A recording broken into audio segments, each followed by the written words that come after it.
What up, y'all? You know who it is. Your boy Jaded Kiss, you know what I mean? Right now with Chris Strong. Shout out to Camden, New Jersey. All my niggas out there. Let's get right into it. Yeah. BTBTV.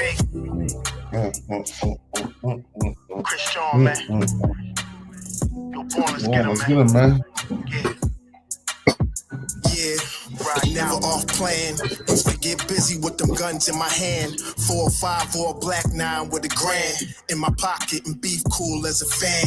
BTBTV, we are not playing. Y'all just talk, we back it up and down. Sideways, F what y'all saying. We Kyrie and Kanye. This a boss talk, so you clowns should just fly away. Hop on the bridge, throw your frame off the highway. It's not a game, this is business, this is my way. Real talk, your opinion is nothing to us. We gon' stay on chill, long as y'all don't violate, but it's not fair. We could be cool or your worst nightmare. We the best, I swear. And you could be my friend or enemy, I don't care. And you better beware, cause we coming for the whole pie and we don't share. No, it just ain't fair. But we the best, I swear. We the best, I stay. I do what y'all want. What's up, baby boy? Assalamu alaikum, my people. Name well known from the hood to the sticks. 100 on the highway, flying so fast, burning kids when I shift. Some people kick dirt on your name, what you gave them. You broke your back for them and they got the nerve to play you. Kick raps, door off, pushed and shove my way through. Bum rush the kitchen, put my floor up on the menu. The jealousy be hitting up in jokes. That's why I stay serious like David Banner turned in the Hulk in pure form like the Pope. Haters get infrared beams with the scope, so run and get ghosts. We fight good boxing like Floyd on the ropes, the great black hope. Man, we the team and they know it coast to coast and it just ain't fair. We could be cool or your worst nightmare. We the best, I swear. And you can be my friend or enemy, I don't care. And you better beware, cause we coming for the whole pie and we don't share. No, it just ain't fair. We the best, if you with us, put your lighters in the air. No, it just ain't fair. BTBTV. Just ain't fair, man.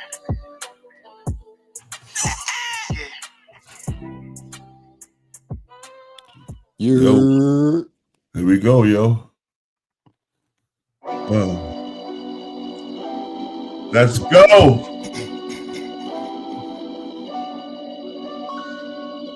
Yo, Born. Let's show them how we do this, man. BTBTV. We bully the bullies. No run, no retreat. Yeah. BTBTV. One more time for y'all in the back. Y'all slow, niggas. Right. Yo. John Gotti flow, rap Pablo, Escobar status, rap game Corleone. I can show you how you lay back and watch your pockets grow. Stay away from devious women, end up like Papa Smoke. Y'all wake up every day twitching like yo, I gotta post. I wake up every day mission. It's $1,000,000 notes, dominoes, bodies drop, rot stink like holocaust. Broadway, man, if you know, then you know. I came for everything they said I couldn't have, got that and then some, and then some. My ones on overload, say y'all overdose. Your rappers in the tight squeeze and that clutch like Cobra rope, the okie-doke. We don't go for that. All she wrote, another tale from the street, death and horror flow. The projects like a ghost trying to hold your soul. Another tale from the street, homicide the folks who want to play to them guns. Another tale from the street, black mafia. So Don Corleone mixed with alcohol. Another tale from the street, like an opera show. These kids be acting till they like movie curtain clothes. Nowadays your foes will plot you wearing Malcolm X hats, triple sixes, devil on his shoulder, won the death match, reminiscing when more street ninjas was off off the hook, chasing D's up off the block. Saw him run and get the force, blood on pavement. 12 years old, and he tough to play with. We don't go to playgrounds, that's his fiends who want to be mainstream. We can't miss. We can hit the talk and put our hands behind our back, our eyes closed and half brain. Play with us. Another tale from the street, death and hard. The projects like a ghost trying to haunt your soul. Another tale from the street, homicide folk. Won the place and them guns scream audio. Another tale from the street, black mafia. So Don Corleone mixed with Al Capone. Another tale from the street, like an opera show. These kids be acting till they like movie curtain close. Yeah, BTBTV. The movement. It's the movement, man. You're born. You're born. Let's get 'em. Let's get 'em. Yo, first of all, let me say peace to the 5% nation of gods and nerves. Salaam alaikum, hamdulillah, rahmatullah, Allah, to all the true Muslim brothers and sisters out there. This is the King of New Jersey. This is BTBTV, where we bully the bullies. I'm your honorable host, born divine almighty, Allah, the true living God. Yo, I got me some guests up here today, and we're going to get it popping. I got my boy, New Wabu Order, the Mac Mizzle Show. The guy got in the streets. You know, we also got Big E in the building, waiting for Twiz. Hold on 1 second. Let me make sure he come up, bro. Hold on 1 second. Peace to everybody on the panel. Peace. Yeah. Peace. Word is bond day, brothers. Word is bond today. Peace to all my brothers up on the panel. Yo, you know what I'm saying? I want to play y'all something. I want y'all to see something real quick, man. You already know. Before we start, you know what I'm saying? Let me make sure the Hood Blogger got this. Hold up. He on his way. SV Twiz.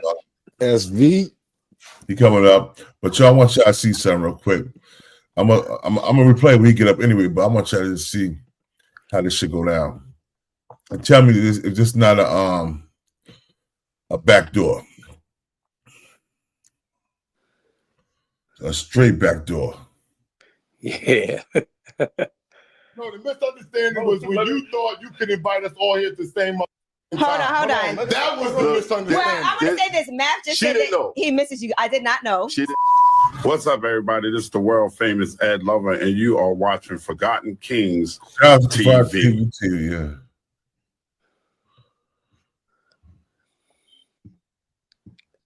Angela, none of this was planned with Math Hoffa, okay? She was completely unaware that Math would show up during an interview with Hynaken and Esso, okay? So once you see Math show up during the episode, you can notice that Esso is bothered at this random pop-up, okay? It gets to a point on several occasions, he gets upset, right? Letting Angela know, like, look, I'm not for all of these random pop-ups. If this was your attempt to try to make peace between us and Math, it's not gonna work. Okay, and that's the unfortunate part, because if that's the case, if Math did show up unexpectedly, listen, his intentions are still unclear, right? Some would say MEO, my expert opinion, is on the decline, right?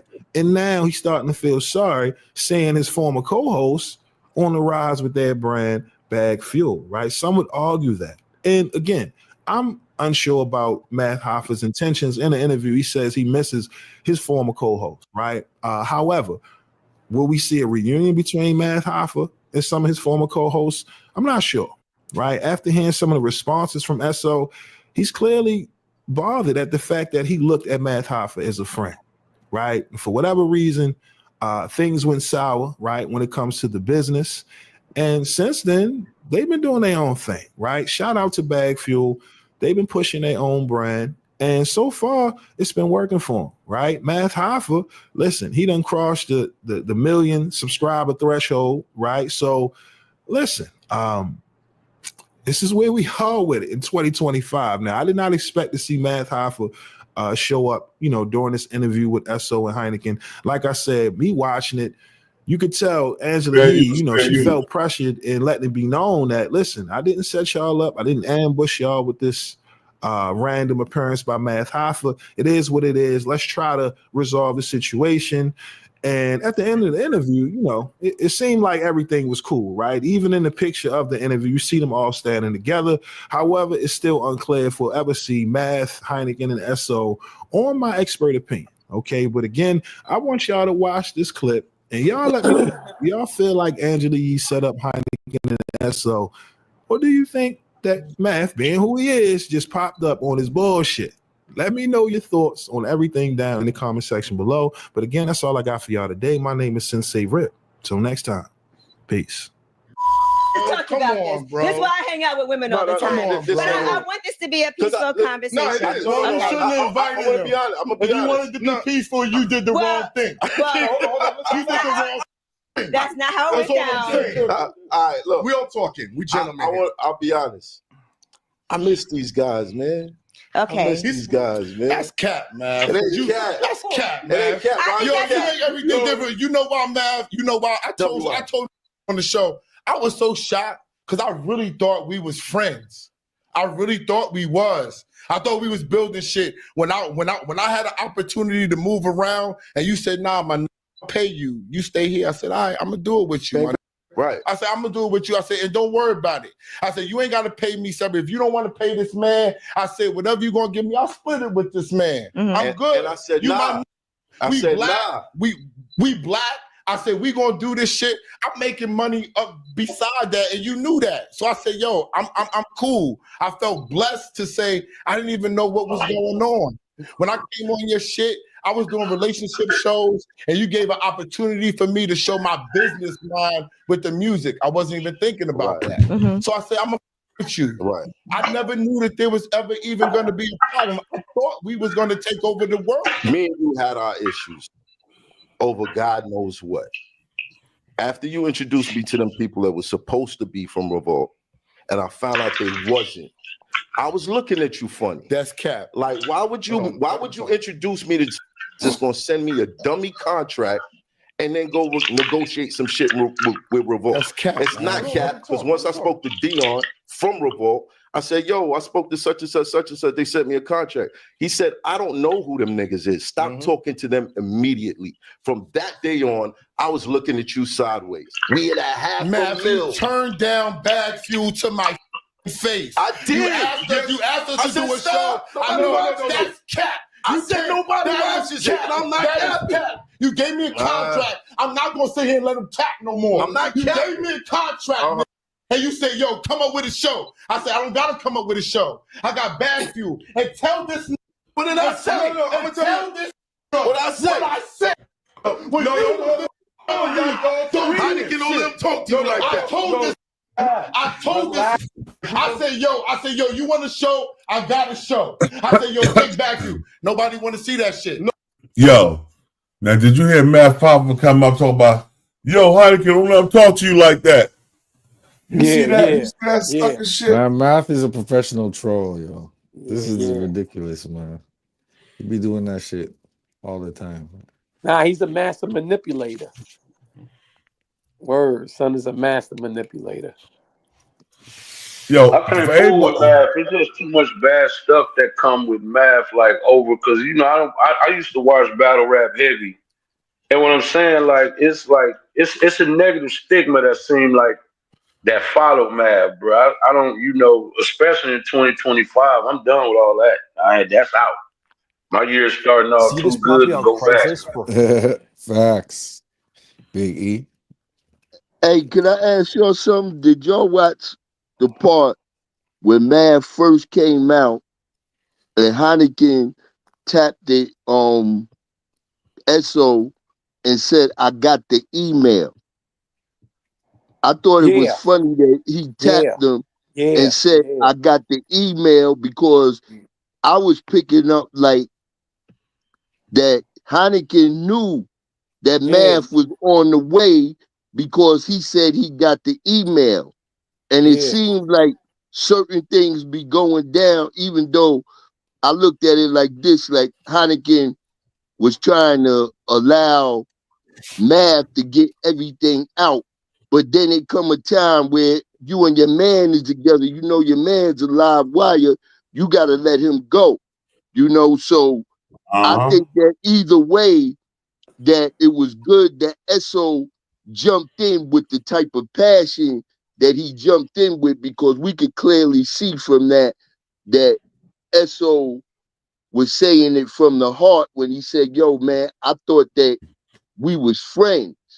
Because, you know, I mean, the rest of the panel, the way I see it, and when I was watching it from day one, you knew that because of Esso's connection with the industry, that he had the ability to be able to bring a lot of those big time, you know, guests up there. Yo, Esso Hynaken, hold on. Esso Hynaken said, no, Hynaken used to work for thisis50.com. So he used to interview mad artists off of thisis50.com. So Right. I seen that, and you know, I don't know as much about his background, but I mean, from observation, both of them individuals, from being in the industry for so long, that was like the pipeline to the guests coming on there, and from them being in the industry, usually when the guests came on, you know what I'm saying, they asked it a lot of the right questions. So at the end of the day, you know, I know we're going to go further into it. So just from that observation and him talking about, yo, we could have blew up even more, that's very much possible. But we know how that go. When that money comes, people start to change. Indeed. All right, y'all. I found the spot where I want to start off at. We're going to start right here. Hold up. I'm on Angela Yee shit right now. Lip Service. Hey, let me ask y'all a question, Born, real quick. This is to the panel, even the chat. Now, the reason that at least to me, it seems like society don't respect like Hollywood people and all that who came to the internet because we know they fake. Now, is it just me, or do it seem like the more famous, you know, that people get on this internet, that it seems like now they losing their authenticity? Like they seem to be getting more fake as their fame grows. Does that make sense to y'all? Yes, sir. Angela Yee has always been a fake bitch. And I'm going to call her a fake bitch. No, I ain't talking about Angela Yee, but I'm talking about these dudes on these platforms. Math Hoffa always been a sucker. He always been a sucker, bruh. Yeah, but I'm saying... Hold on 1 second, E. You can't over-talk each other. I'm saying he always been a sucker. My bad, champ. My bad. You guys see, remember when we did the Serious Jones, the other battle rapper that was eating his ass alive? He got mad and snuck him in the face. Serious Jones from Jersey was eating his food. Matt Hoffa bragged about that, but he didn't brag about what Serious Jones and the boys called him in Miami, Florida, and put the mittens on him. Yeah, like that didn't happen. Yeah, did he try to deny that? I think he tried to deny that, right? He said that didn't happen, right, boy? Yeah. But then I think Jones said he even threw a bottle at that nigga or something. He tried to like cover up like he tried to cover up the mark on his head or something. But I know I heard him try to deny that. But I don't think Jones lying about that, because Jones don't like you. You can hear it and see it in his interviews. Like, I don't think he putting himself in no position. I mean, I'm just saying, bro, I don't think he gonna be in the same room with that dude no time soon. But you know, that's just an opinion. Everybody always Math Hoffa is goofy. Hey, hold on. But everybody always echo that Math Hoffa stuff. But they forgot about Math Hoffa when he allegedly raped that girl from New Jersey, the other battle rap host, the other battle rapper. Yeah, I'm doing that. There's a lot of crazy allegations behind his name, but I'm you know, that ain't my business, so I'm not gonna even, you know. But y'all quite sure y'all heard it. It is your business, niggas. Everybody's business on the internet. Whatever surface to the internet. Okay, well, yeah, I guess so. I guess so. Hey, Born, could I address what the brother asked the question before, which was the basis of that when people start to get money in those worlds, they start to change. I mean, on some real shit, we know that goes on just on some everyday life. You know, you could be around a bunch of people, you know, and they hating or they jealous or they envious of you. Only thing that's the difference is when we coming from the bottom and we get to those plateaus where we ready to cross over. Like, you know, Math kept talking about you know, the $1 million, a million subscribers, and you know, the red carpet at the BET. We already know that most of the time, for you to get to the top, you got to sell your soul in some type of way. It's the same way out on the street with a nigga that's in your ear with some negative shit, or he want to know why you and this other individual is close like that, or if I could just get to him, because there's always the alternative motive. My thing is that if we make an agreement from the bottom, no matter what we dealing with, whether it's streets, the industry, or whatever, if we made this agreement and now we start to build and we build together and it blow up, I got an obligation to take care of those individuals that came along with me and help me build this shit. And this is where we yo, God, check this out, God.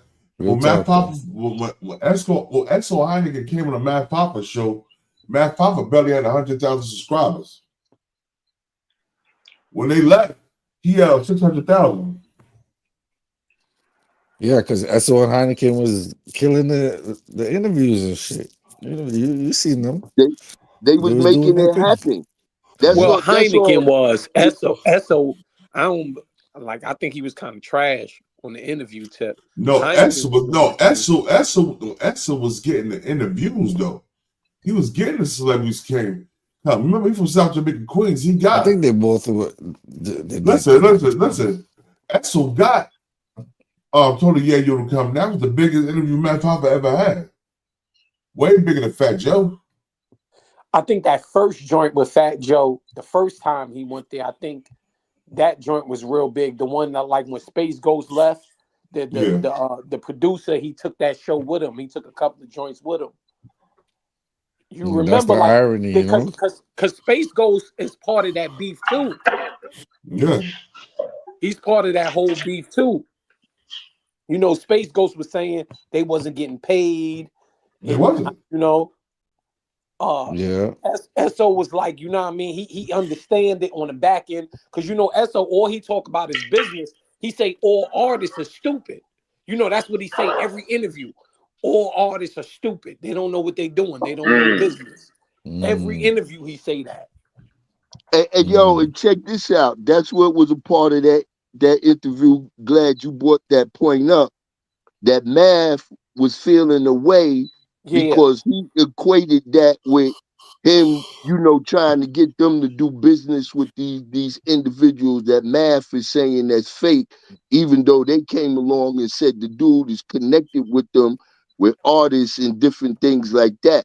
But hold on. And check this out. The funny part about it, Math is still doing business with that same dude right now to this day. And that's what Esso Hynaken said. Like, yo, if he's fake, he's like, if he's fake, how you still doing business with him? Yeah, that's a fact.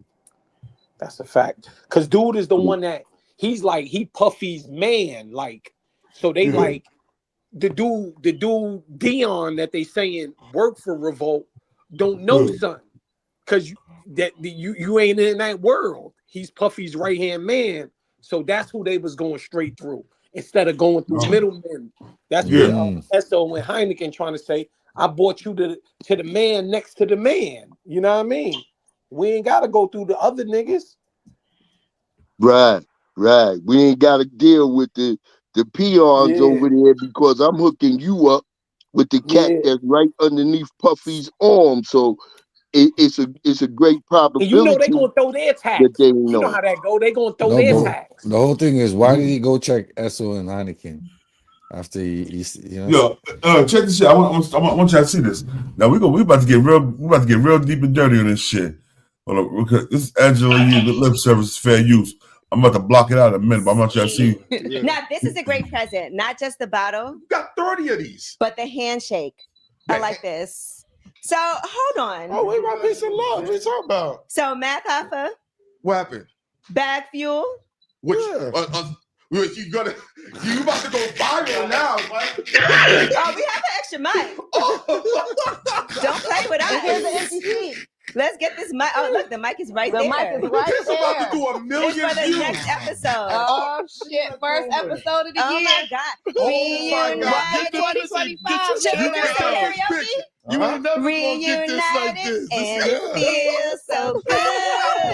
Yeah. Okay, so Matt got money because he did the congestion pricing and came down here to sit with you guys. He could go up and down with no worry about the easy cash. Pause. Come on, Hynaken. I already have my suspicions about you, man. Don't go further, bro. See, you can't let up with this nigga. You got to be on point with him. Let's be on point. Do you know? Oh shit. That whoever's handling you guys' promo, your promo, sent me. Yes, we know. It's her friend. Email. It was her friend. Ooh. We spoke about it. It was her friend. Whoa. Did you appreciate my response? No, they didn't. It was an Asian guy. He didn't. What really, is the email? Tell us. I don't even know what the fuck you talking about. Sean Anthony, your man, sat there and reached out to them to do certain things with promo. Okay. Now it was Elevate Your Podcast with Bag Fuel. Oh, okay. And it was like, yo, you should have these guys on. They could talk about this and talk about that. It would do numbers. Why the fuck would he send it to Math Hoffa? Yeah, we were like, oh, interesting. Did you read my response? What was your response? I don't know what the Asian guy said. I was like, I'm all for it. Yes. It's about time the LGBTQ community had representatives in the podcast community. Oh wow. That's crazy because you had it from Rip before anybody else. Wow.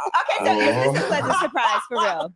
I'm just confused because after Misfit, why don't you tell me stuff like this? I didn't know he was doing stand-up. I was just fucking with y'all, man. Come on, man. I thought y'all would get a good laugh out of that.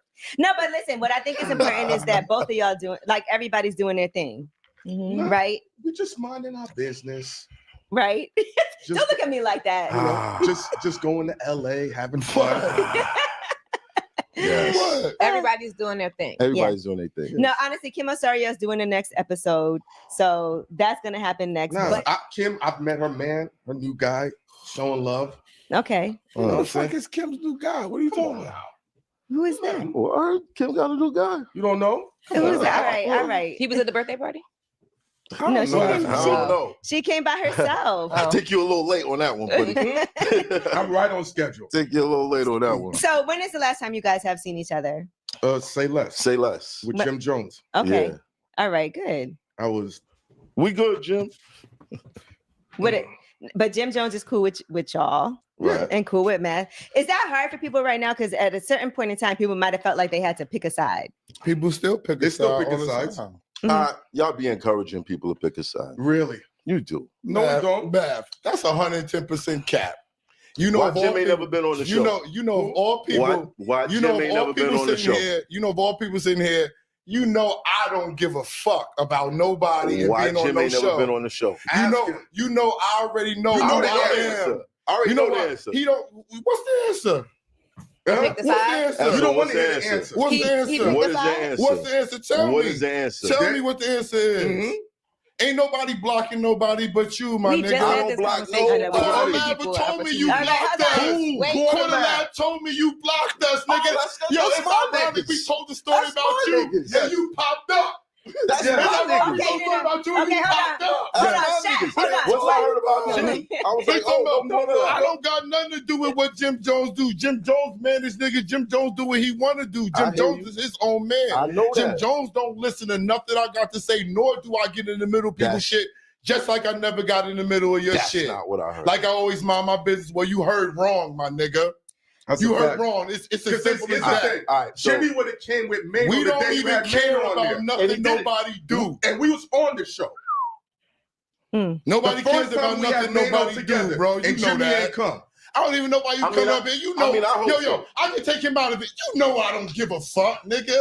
You know I don't care about what you do. I was walking off your show and he asked me to come back. You know I don't care. I know you don't give a fuck while these cameras are on. Come on, bro. I know when the cameras is off, I'm the same nigga. Everybody knows that. Yo, no, let's break through that. What y'all think about how that nigga Math Hoffa act like he was trying to bully Esso? Yeah, he's very arrogant, you know. He used to get. Now he's just a manipulator. VPs. Son. You can see that. You can see how he throw like little like he throw a little jab and then hide his hand. You heard? Yep. But ain't that his rep? Ain't that what I guess his rep's supposed to be? Like he a bully type dude? Yeah. The thing with Hoffa, salute to the panel. Born, much salute love my and boy, respect. the hub blogger. Salute, Mac, everybody in the building. Y'all Salute. you know what I'm saying? The thing, for one thing for sure, two things for certain. I don't want to cuss. I can't cuss on the panel, but no, bro, this said the effort. This an effort or whatever. I'm gonna abbreviate that shit. Yeah. For one, one of these solid females need to open hand smack the S out of Angela Yee. She played too much games for one. Yeah. At the end of the day, we all know what's going on in these streets, and a lot of stuff gets stirred up through females, and then they want to play the innocent role. And when I say I didn't know exactly. that he was coming. Man, you could have got me killed. Exactly. And that's my whole. That's for one. For two, when they come to Math Hoffa, the energy I got from Math Hoffa, bro, he came on there. Now, Hynaken is the type of guy. Hynaken is more of a square type of guy. You know what I'm saying? It's nothing wrong with being a square. If that's you, that's you. He's not no street guy. But Esso wasn't going for that. So Math Hoffa, when he pulled up, it didn't really go his way. When he was trying to say originally what he was saying, but if y'all notice, Esso always gave him pushback. Esso still won't talk loud and argue you down. And at the end of the day, I feel like Esso took the victory. I know it was Math Hoffa trying to say a few things, but Esso was yelling and still kept the same energy that he had, where a lot of times when people go through things through like the internet and they meet face to face, the situations, the terms change, where a person be like, oh no, I wasn't saying it like that. No, Esso stood on what he was saying, and he was snapping in that joint, and he checked Angela Yee at the end of the day. Mm-hmm. I don't think none of that was cool. It wasn't thrown for marketing. If that's the case, then Bag Fuel could have came on Math Hoffa joint or vice versa. They could have did it themselves. How that happened, it wasn't cool, because if somebody, for one, they all getting the money. 9 times out of 10, ain't nobody gonna get aired out over that. But let's just say, God forbid, everybody getting older. If somebody would have put hands on somebody and it would have got escalated, then Angela Yee would have been playing Peace to the God. Just how Adam 22 was playing the victim with the wax stuff. That's what these people do. They want to play and stuff and get stuff stirred up and let the pot stir. And then when that pot start bubbling and that water start, that grease start coming out and hitting them flames, then they want to tap out. But is that the game? Is that the game in this whole media space? Is that the game? Like, nah, bro. I'm gonna tell you something, bro. I'm gonna be real with you, man. I'm gonna tell you the type of nigga I am. Like, everybody on this panel that watch my videos that know me in real life. Wabu, you know me in real life. Yeah. The Hub Blocker know me in real life. Mac Mills know me. Big E know me. The God, he been rocking with me for a long time. Even I know the guy was rocking with me. He was rocking with me. But check this out. What I'm gonna say, whenever I had a problem with a nigga on the internet, if I wasn't driving, nigga, I'd take a train to the city or state of Yam, bruh. And wait for that nigga to come out. That's just how I get down, bro. I'm not worried about nothing. Nigga disrespect me, a nigga invite me to his manhood, a nigga talk about trying to put my address online or whatever that. If a nigga pulled up on me like Math Hoffa pulled up on them on the Angela Yee show, yo, the only reason that old boy didn't flip out, Esso, I give Esso big respect and get big props for keeping this cool. Because if I was Esso, I would have had that cup I was holding in my face. I would have smashed Angela in the face with that shit, bro. Real talk. but I would have smashed. Why they beefing? I feel like why they beefing, Born? I'm not knowing why they like. What's the basis of their beef? So Big E, basically what happened. This is what happened, Big E. I'm gonna try to sum it up as much as possible. What happened was they was all Esso and the guy Hynaken, which was the two that was sitting together. They was on the podcast with Math Hoffa. Hynaken, Esso he has a history of managing celebrities and stuff in the game. He real tight with DJ Clue and numerous and Rockwaller. He used to manage Rockwaller. Yep, he managed Rockwaller. He managed I forgot who else. It was another female artist. Tarifa. Yep. Tarifa. She from Jersey. Facts. No, I thought no. Esso from Queens. He from South Jamaica, Queens. He from South Jamaica. No, Sharifa. The artist. Okay. Yeah. Oh, she from Jersey. Yeah. So basically, he got a history in the music industry. So long story short, they came on the podcast, and this Math Hoffa had 100. Math Hoffa didn't even have 100,000 subscribers yet. Facts. He didn't have 100,000 subscribers yet. The beef, I felt like it stemmed when they were still on the podcast because Math Hoffa, as we all know, he was still trying to push out music. He was trying to get Esso to get Clue to push his music.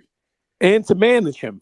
Don't forget that. Yeah. So it was like a package deal. Where at the end of the day, you had Esso wasn't even getting paid from the podcast when he was on there. He just came on there and supported. And Esso was on the type time. He was like, yo, bro, I'm gonna help you build this, John. When we get rolling, I'm gonna count on you to take care of me. You don't gotta worry about it right now. You know what I'm saying? When it get rolling, when these endorsements and stuff come in, we gonna get the paperwork straight then. Long story short, Math Hoffa started getting a little upset because of the DJ Clue stuff because Esso didn't do what Math Hoffa felt as though he should do. So when Math Hoffa platform started blowing up, he had hit the guy Hynaken up and was like, bro, you know, I need y'all to sit out for a few. He told Hynaken to sit out for a couple episodes. Hynaken and Esso are homies. You know what I'm saying? That's no different than let's just say me and you, we pulling up on Born platform, and I originally know Born with you, my man. You dig what I'm saying? But Born is telling me like, Twiz, bro, like sit out this platform. So you would be in the steps in the feet of Esso. So Esso was like, damn, if you told Hynaken not to pull up, I'm not pulling up then either. Because you know what I'm saying? I'm only going up there on the strength of Hynaken. So they stopped going up, and that's when the contract deals and everything started getting blown out with Math Hoffa. And there was a continuous cycle that we saw with the guy Champ. We saw with the other old head. I can't think of his name right now. Bigger. Bigger. Yeah, we seen a repeated cycle. And let's not forget, before all of them, the battle rap chick, the one that was on there, I forgot her name. Yeah, she was on there before all of them. And my son Knowledge from hiphopisreal.com. Yeah. Facts. Yeah. So it was like a cycle where everybody that was on this podcast was dealing with like issues as far as when it was time to get paid. So long story short, they had split up, and then that's how the beef started, and it was a bunch of back and forth since then. But after the split ups, you know, it was a lot of talking heavy. It was like stuff started getting more personal. Yo, check this out. Twitch, check this out. Let me say this too. Math Hoffa got 1 million subscribers. He got 500,000 from them, right? But yo, Math Hoffa numbers is not even good as theirs. They only got 88,000 subscribers. Yeah, that's a fact, and that's what one thing we gotta remember with this YouTube world. Don't ever get fooled by somebody that said they got a certain amount of subscribers, because it's plenty of smaller channels that's hitting numbers.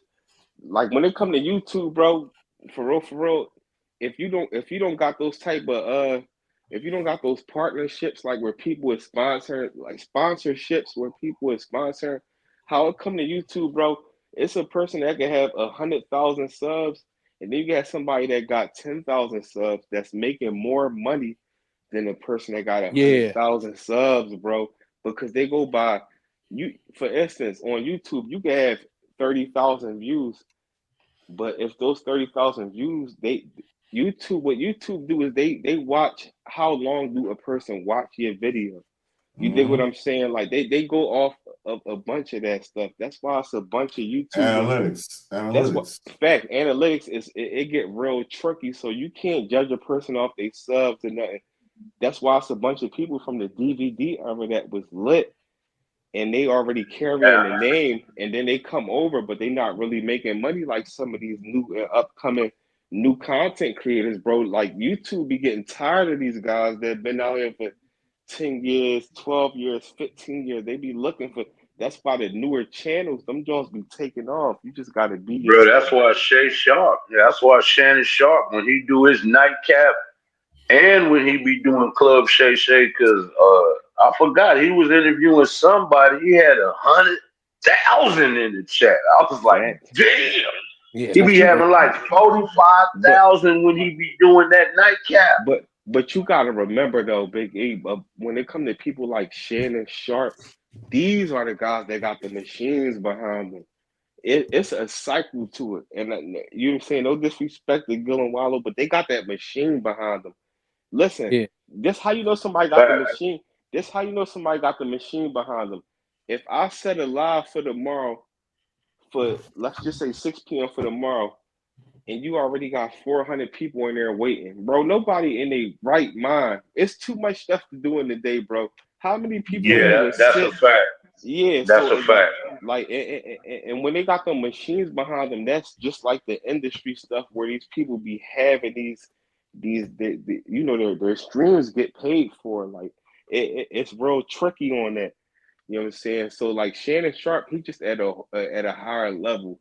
Me personally, man, I feel like, man, all these guys that got these big names, all these celebrities and all that, bro, get out the way. Let us eat. They're taking money out of our mouth. They're taking money out of our mouth. Let us do the content. Y'all should be doing movies or managing or doing something. Let us.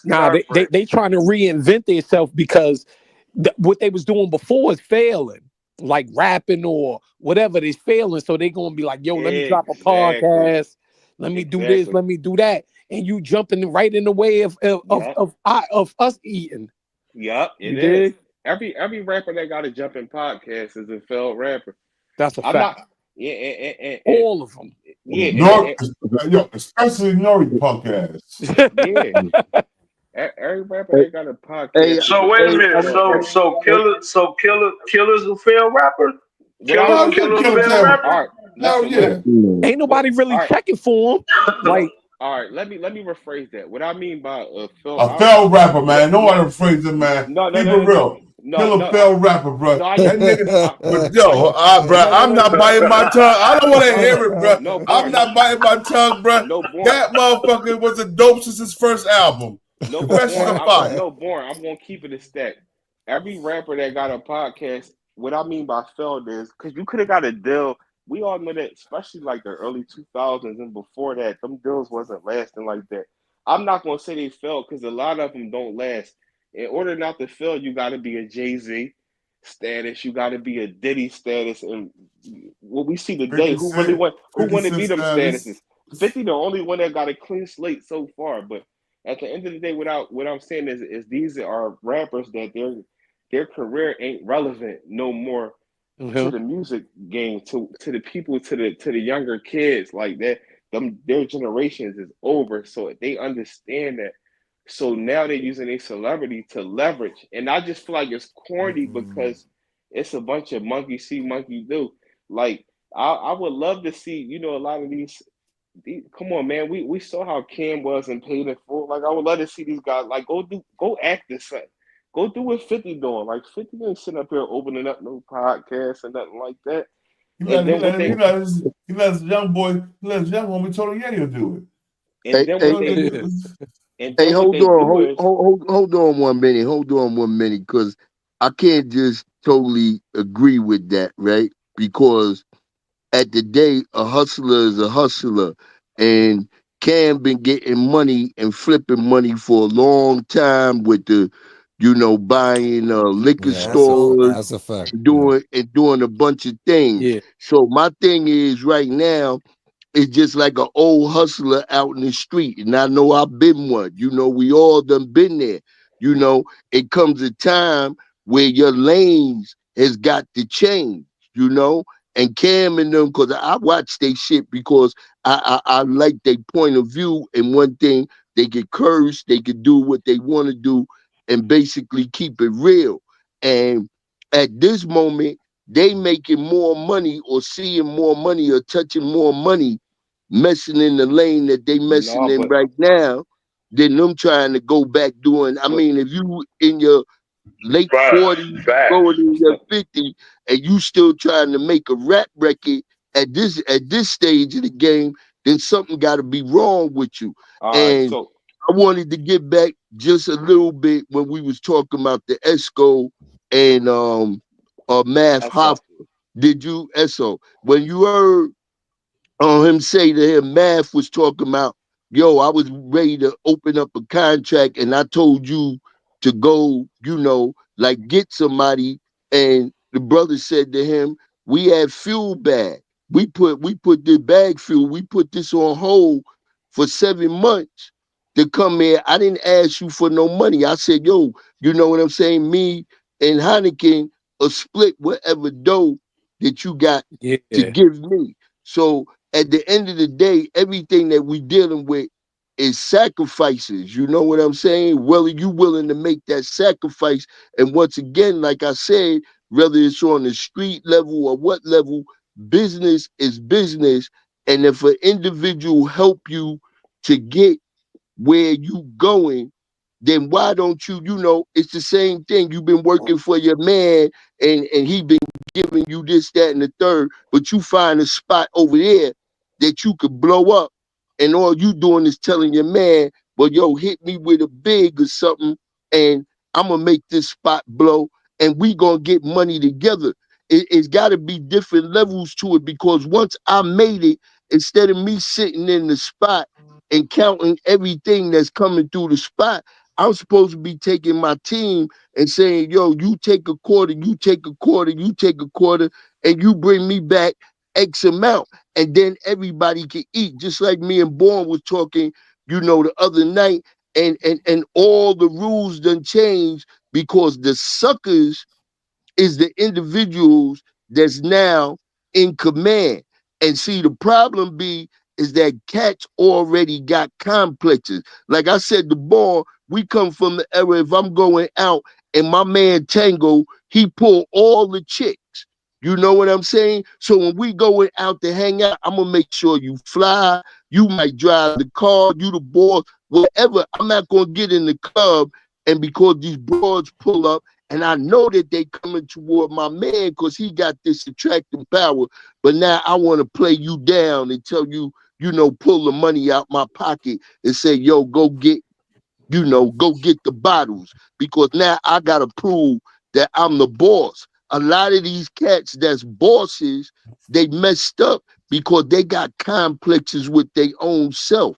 Otherwise, they would let their team shine. You know who's in your crew that's the hitters that you gonna send to do the job. And this other cat over here, he ain't gonna bust a grape. But when it come to putting the packages together, it come to organizing things, he's an expert at it. And that's where the problem come in, that niggas don't want to let each other shine, or after we get there, you know what I'm saying, instead of me hogging the whole pie, yo, I'm going to help you create another pie. But we all going to still be under the same umbrella. But listen, Esso already had a pie. He didn't want his pie to be in Math Hoffa's oven. He's already got my own pie. You know what I'm saying? We doing business together with this. But I'm not trying to mix my personal business with your company business, because you're going to be eating off us there too. Like boy, and that's what I'm saying. That's what I'm saying, boy. He made the sacrifice. He wasn't there for the initial money because he knew what he could grow that platform into. And they showed and proved that, because now, even though they done stepped off, and like y'all said, these numbers don't mean nothing. You know what I'm saying? If I'm putting something up there, I'm putting something up there that I feel that's coming from me. If you're waiting on YouTube or any of them people to pay you, and we know that you can get paid, and the sad part about it is is that we don't support each other nationwide, wherever it may be. If I got a platform and I know that you real, why am I just looking for the individuals all the time that's gonna come that's already somebody? We talking about contact. It's so many individuals that's walking around just in our neighborhoods alone that got real history that people need to hear, but we know that most of the time this whole content thing is based on what's the news going on with the celebrities or what's going on with this person or that person. Otherwise, we wouldn't even be up here speaking about what just took place. This is a part of the whole social media game.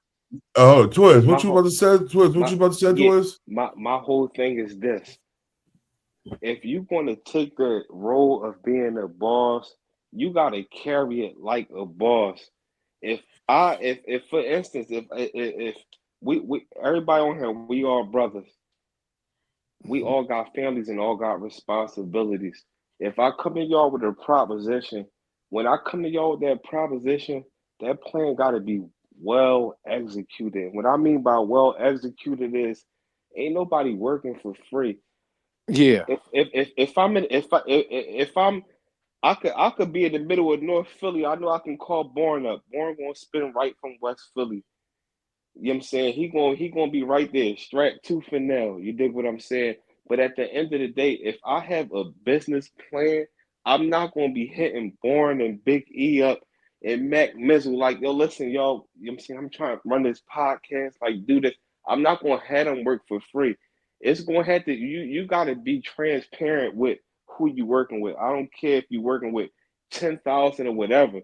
So that means every day when y'all stepping in there, if I'm like, Born, this is your position, or vice versa, if Born saying Twiz, this your position, it gotta be some light at the end of the tunnel. Because at the end of the day, you can't just be you what I feel like what we deal with a lot in podcasts, the same thing that happened with Joe Budden and a few other podcasts in the past is people understand that it's money involved, bro. You can't pull your bro card for too long. Y'all could be my brothers all y'all want. Y'all could be like, Twiz, listen, we gonna push this joint and get this thing rolling. We counting on y'all. It's the same thing that happened with Meek. With why, you know, he ended up going through issues with people like Dean and stuff like that. You don't want a circle around you doing nothing on no type of daily basis, and it's not an understanding of what's going to be done. And that's what the issue was, where Math Hoffa and the people that was around him bigger. Esso told Math Hoffa, listen, bro, I understand you trying to get it rolling. Hey, Twiz, hold on for a second. Things crumble though, because when you build, say if you building and you and there's no bread, but we building it to get this thing going. Now things happen when people stop showing their value. Cause say if we building something, right? If I'm a rapper, right? You don't got no money to help me, but you ill at going to the store. That's bringing value. You ill at doing something. Everybody got to bring some type of value, even the smallest thing. You heard? That's it, bro. But even the people that's the smallest, for instance, say we artists and we recording and we got our store runner. That store runner gotta still get what he feel is worth. He can't be belittled.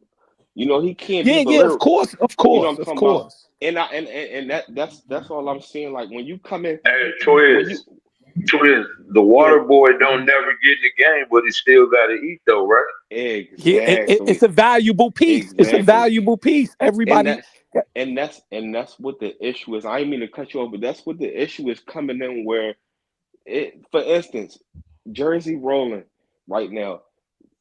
Jersey can come and pull us all to the side. Listen, we gonna do this like this. When it has to be something it got to be something, some type of blueprint of what it is. It can't just continuously to be hold up, because it might be 2-3 of us that might be like, Born, that's my brother. It's cool. I'm not even stressing it. But that's how the conflicts come down the line, where it's like, damn, bro, like we do this, and then what people do is they gonna sit and watch your growth. Everybody, when it comes from Bigger to Esso and all of them, They all saw his channel grow while they was there. Even with the God Champ came home from upstate, and he was out grinding. He did a magazine from in the prison and all of that, and he was bringing celebrities. He brought celebrities to. If I'm not mistaken, correct me if I'm wrong. He made sure Yayo and them came in. Yeah, yep. And after that Yayo interview that went super viral, he lost a lot of his people on there. Yayo was wilding Math up too on that joint. Yo, the Champ steal those credit cards though? I wanted to know. Champ stole credit cards. Champ did bad. And you can't get big headed. It's like if we in jail. And I'm like, yo, Big E, yo, your cousin come up visit you every day. My folks got this, and that, and then they bringing it in, and it's coming through Big E, and then I'm on the block now, and I'm the man, and I got it, and it's rocking, and it's rolling, and now I'm starting to act Hollywood towards Big E, not understanding that Big E played a major part. You know what I'm talking about? Like every player on your team has to eat. And that's why, listen, the people that, but the messed up part is the people that do take care of the people, Master P. Look how Master P did with Eddie Griffin with that movie. I can't think of the movie off the top, but he talked about how Master P gave him like $1 million off top, bro. I got the hookup. I got the hookup, the original joint. Facts. I got the hookup. Eddie Griffin was on the interview like, listen, Master P at give the him time $1 million check. $1 million off the rip. He didn't know what he was going to bring back. Snoop Dogg said the same thing. He said, you get down with no limit. He gives you a car, a house, and a big gun. Facts. Word. Facts. And that's how you should carry it as a, you know what I'm saying, when you taking that role as a boss. And you gotta remember. You gotta think about it too. Think about all the people that Jay-Z brought on. None of them niggas millionaires no more. Or Kanye. 50 Cent, everybody was part of G-Unit's millionaires except Young Buck. The only thing I can say, you said G-Unit, right? Yeah.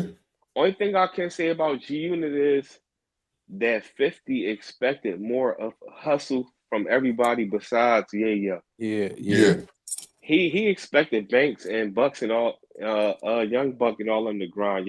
That's his A1 from day one. So I understand it. And then Yayo took them gun charges for 50 to blow up.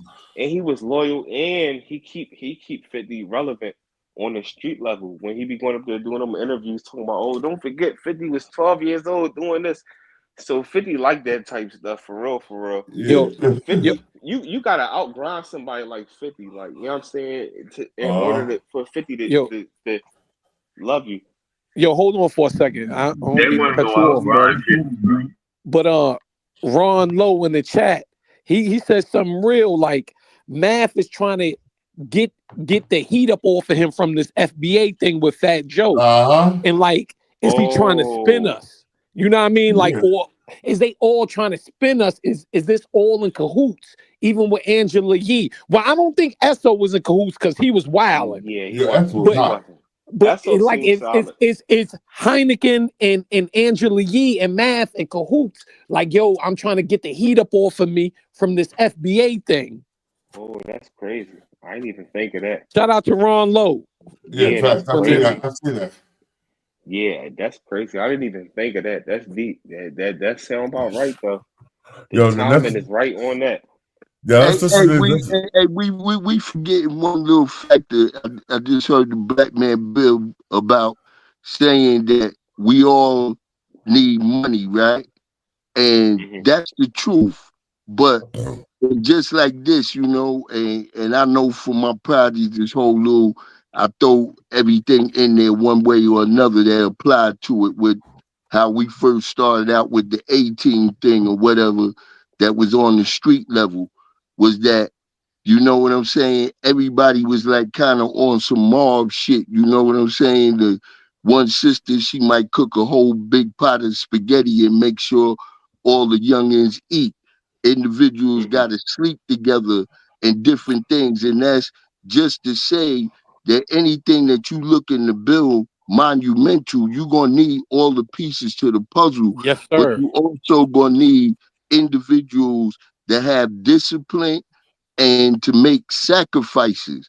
The problem is that when you make the sacrifice for all these things, and then the money really start rolling in, because a lot of times we see fame, and I know like even with Cam and Mace, they was talking about going through it, and Mace brought up the fact, yo, I didn't even get the check yet.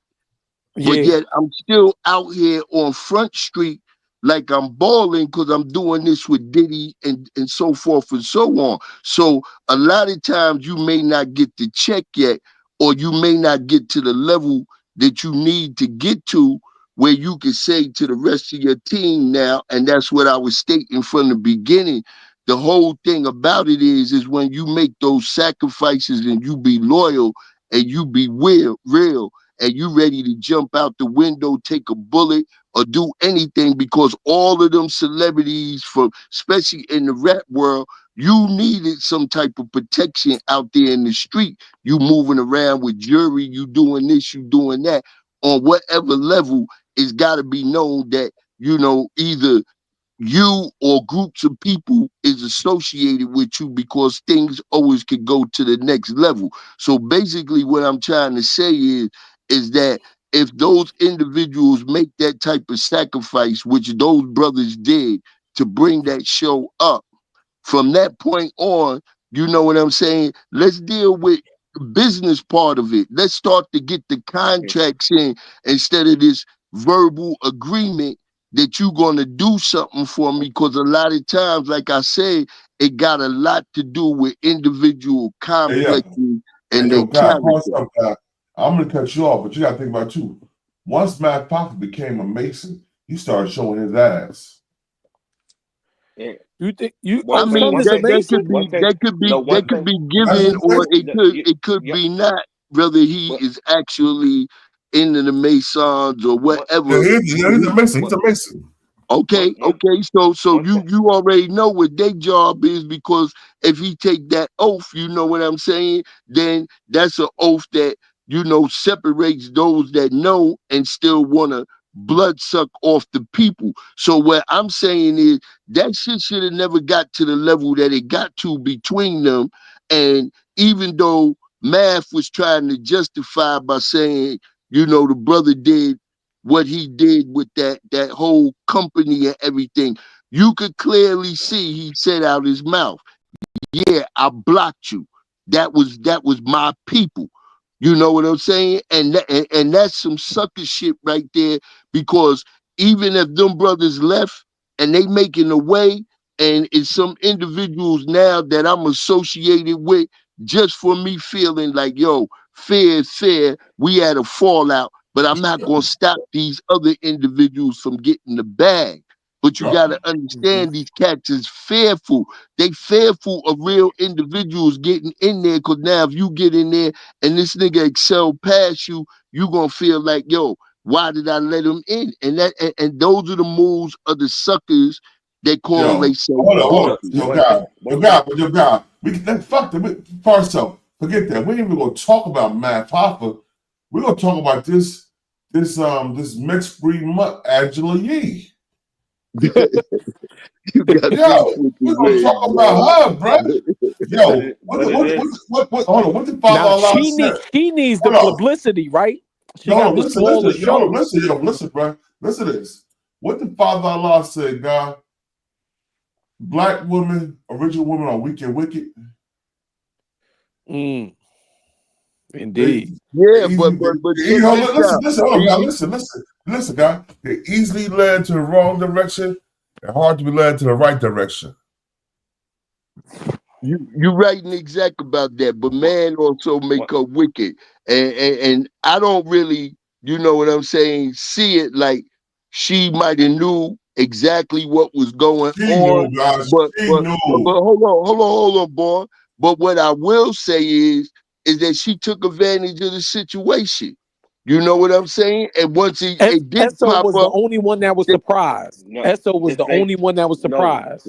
What I think was in Shabu, you hit a major a major point, but we also got to look at it from other angles. But it definitely was a plot that was put in place. But at the end of the day, that's not enough for her channel to take off. Nah, it's not enough. Come on now, like she only got 300,000 views for she got 300,000 views for that BS. Angela Yee got a bitter personality. Like it's just dry, bro. Like I understand she got. I feel bad, bro. I feel bad because this her book of chick is from New Jersey, bro. She went to Columbia High School in New Jersey. She's a New Jersey chick. She's from West Orange. She just seemed like she tried too hard and she be out of tech with a lot of stuff. That joint right there, like if y'all that joint that when I believe that was K Michelle that checked her, it was so impactful. You know what I'm saying? And you can see even after K Michelle checked her, she didn't get the connection as a black woman should have received those words. She still didn't understand it. Yo, Gucci checked her too. Yeah, Gucci checked it, but then you gotta remember she wrapped around somebody like, you know what I'm saying, a person like Mano Finger, where, you know what I'm saying, she be bringing her more on this show and all that. But one thing I have to say, you know what I'm saying, is one thing that I don't agree with as far as with like Esso and them, like Esso has a boss mind state. Born, I believe you said that he's, you know what I'm saying, that Math or somebody, one of the brothers was a Mason, I believe you said. Math was a Mason. All right, so Math was a Mason, and at the end of the day, you know, Masons they stand on certain principles, and you know they carry it a certain way. When it comes to Esso himself was a boss, so we also can't forget that Esso when he came on the show, he already had the mind state of a boss. Mm-hmm. It's no different than how we can look at Jay-Z and how Jay-Z and Dame ended up. The bosses don't, you know what I'm saying? It's not going to work, because what happened was Math Hoffa had said, Math Hoffa wanted to do it basically like how No Jumper doing it. Where it's like, listen, bro, you got your show, let's build it up, and you're going to do your show, let's do it all under the same channel. Esso didn't want to do that, you know what I'm saying? He did not want to do that. He was like, I already got something lined up called Bag Fuel. So that's also another situation that came where sometimes people gotta play their position, bro. Like it can't be 20 bosses in one podcast. You can't have 5 bosses that's in one. That's exactly what happened. They could have started a network, though. They could have started a network. That's what Math Hoffa was saying. Math Hoffa said, let's make this a network. He wanted Bigger, because Bigger eventually wanted to do his own stuff too. Yeah. But what Esso, he told Esso and Hynaken, because they were still in the process of building it, he told them, let's put everything under the same network. But he didn't want Bag Fuel in the network. He wanted to start another show. No, it was going to be their bag. It was going to be Bag Fuel, but it was going to be under Math Hoffa. No, Math Hoffa said he didn't want Bag Fuel. He said he wanted to start another show under the Math Hoffa network. Right. I'm gonna let you listen to it real quick, so everybody won't think I'm just hating on Math Hoffa because I don't like the punk bitch. Hold on one second. Hang out with women all the time. Everybody knows that. We just talked about this. Bro. This is why I hang out with women all the time. I want this to be a peaceful conversation. No, it is. You shouldn't have invited him. If you wanted to be peaceful, you did the wrong thing. You did the wrong fucking thing. That's not how it went down. All right, look. We all talking. We gentlemen. I'll be honest. I miss these guys, man.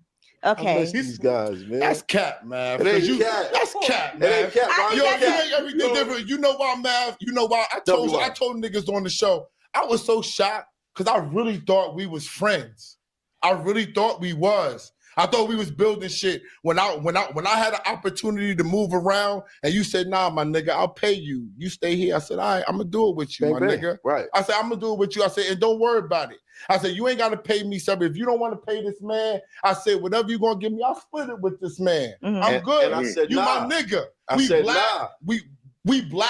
I said, we gonna do this shit. I'm making money up beside that, and you knew that. So I said, yo, I'm cool. I felt blessed to say I didn't even know what was going on. When I came on your shit, I was doing relationship shows, and you gave an opportunity for me to show my business mind with the music. I wasn't even thinking about that. So I said, I'm gonna fuck with you. I never knew that there was ever even gonna be a problem. I thought we was gonna take over the world. So where did the problem come in? The problem came in when you stopped calling us to come on the show. When you called this man, when you called this man, and you said, yo, you and your man, you never even called me. Hold on. You never even called me. First of all, you never even called me. Let's clear the air. Let's clear the air. Hold on. And he had to tell me you gotta let me talk that too. I'm not coming You to gotta a let me show. talk too. You gotta let me talk too. We talk right? like gentlemen. All right. Me and you had our issues over God knows what. After you introduced me to them people that were supposed to be from Revolt, and I found out they wasn't, I was looking at you funny. That's cap. Like, why would you introduce me to some niggas that's gonna send me a dummy contract and then go negotiate some shit with Revolt? That's cap. It's not cap, because once I spoke to Dion from Revolt, I said, yo, I spoke to such and such, they sent me a contract. He said, I don't know who them niggas is. Stop talking to them immediately. From that day on, I was looking at you sideways. Because you know what you always say while you're sitting in that chair? What I say? Oh, artists are stupid. They don't know the business. So I'm like, why would this nigga have these two niggas send me a dummy contract? So yeah, from that day, and from nobody the little sent you a dummy contract. contract. Why you keep telling me to hold on? Let me finish. From that day and the little spat that we had, I was looking at you sideways. Now we had the conversation before we got everything rolling, and this shit was like the dream team. I said, "Yo, stop the bag fuel joint. Don't do that. No, yes." Heineken. Hold on.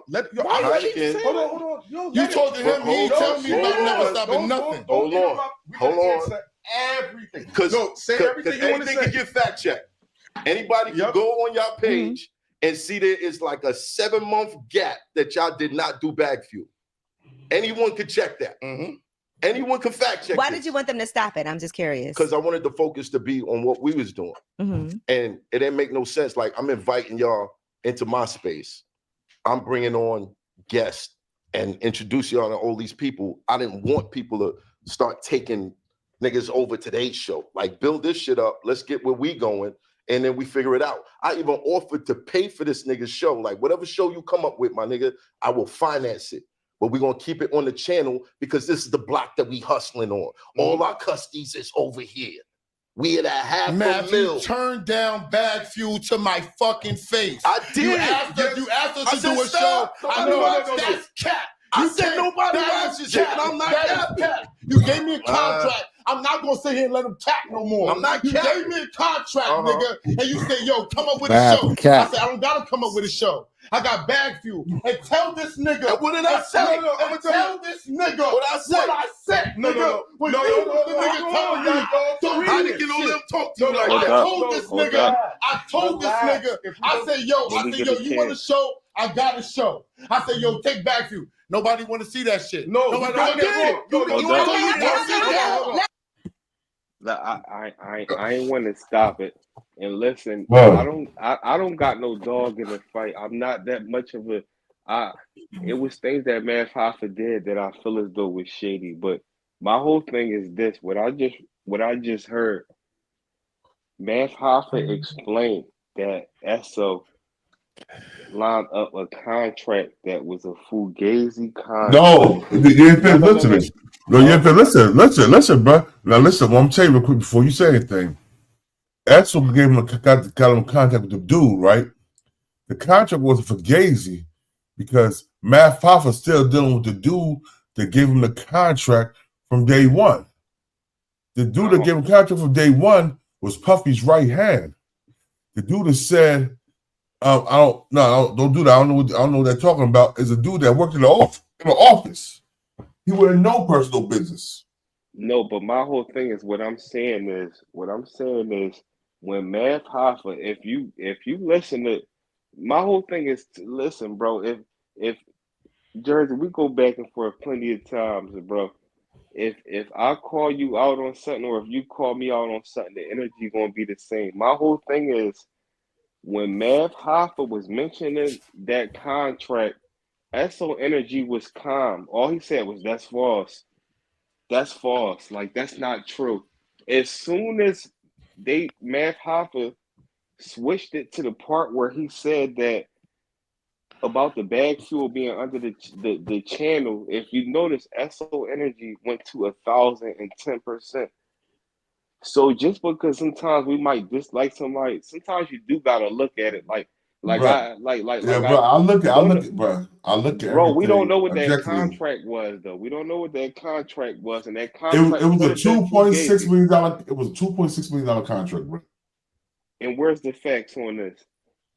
Because they Math talk about said that. Math said that.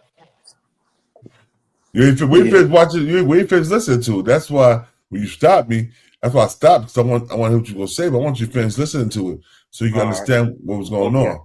All right, cool. Pause up, guy. Let's Hynaken talk.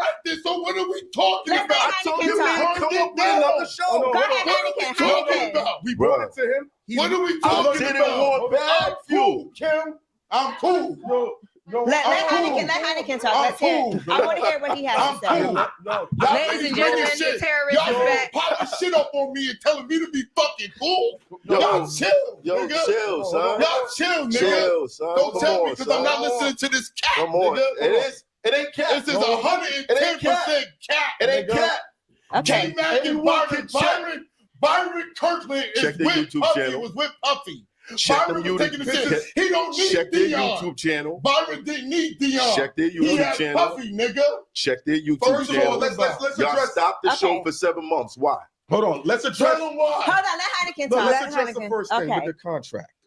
You had French Montana on your show after we left. Yes or no? Mm-hmm. Who bought French Montana? Byron Kirkland. The same guy you said that's fake. So how you want they work for? What you want me to say? They work for Revolt. No. Hold on. Did they work for Revolt? They are. That's Puffy's Did they work man. for Revolt? So how He you wants want to to deal deal with the Puffy. contract? Can I cut you off? All right, When I came on your show, I said, I don't want to do no fucking business. I don't want to manage you. I don't want to get no deals. I don't want to do nothing. But you asked me. You asked me. Yes. You called me. You the business nigga. You asked me. Why wouldn't I? What you talking about? Why wouldn't I? Nobody even cared. I said, no, nigga, I'm not doing none of that. I'm a focus on this. Can I chime in? Esso. Can I chime in? Can you do this? Esso. Let me chime in. Esso. Can you do this, nigga? It wasn't like that. Yes, it Stop was. it. Yes, it was. Stop Esso. it. Relax. Yes, Can I it just was. say- All of us relax. From what I'm hearing, it, this nigga. feels like a misunderstanding. You feel like No, the misunderstanding was when you thought you could invite us all here at the same motherfucking Hold time. on. Matt just She said didn't that know. he misses you. I did not know. She did so I not just want know. to say that. That bright light skinned bitch is lying. I mean, nobody said she knew. Now, yo, Twist. Did you hear what Born. My girl just pulled up, Born. You know what I'm saying? So I got a jam, y'all. So salute to y'all, man. My whole thing is this: why is she trying to mediate when she know what type time it is?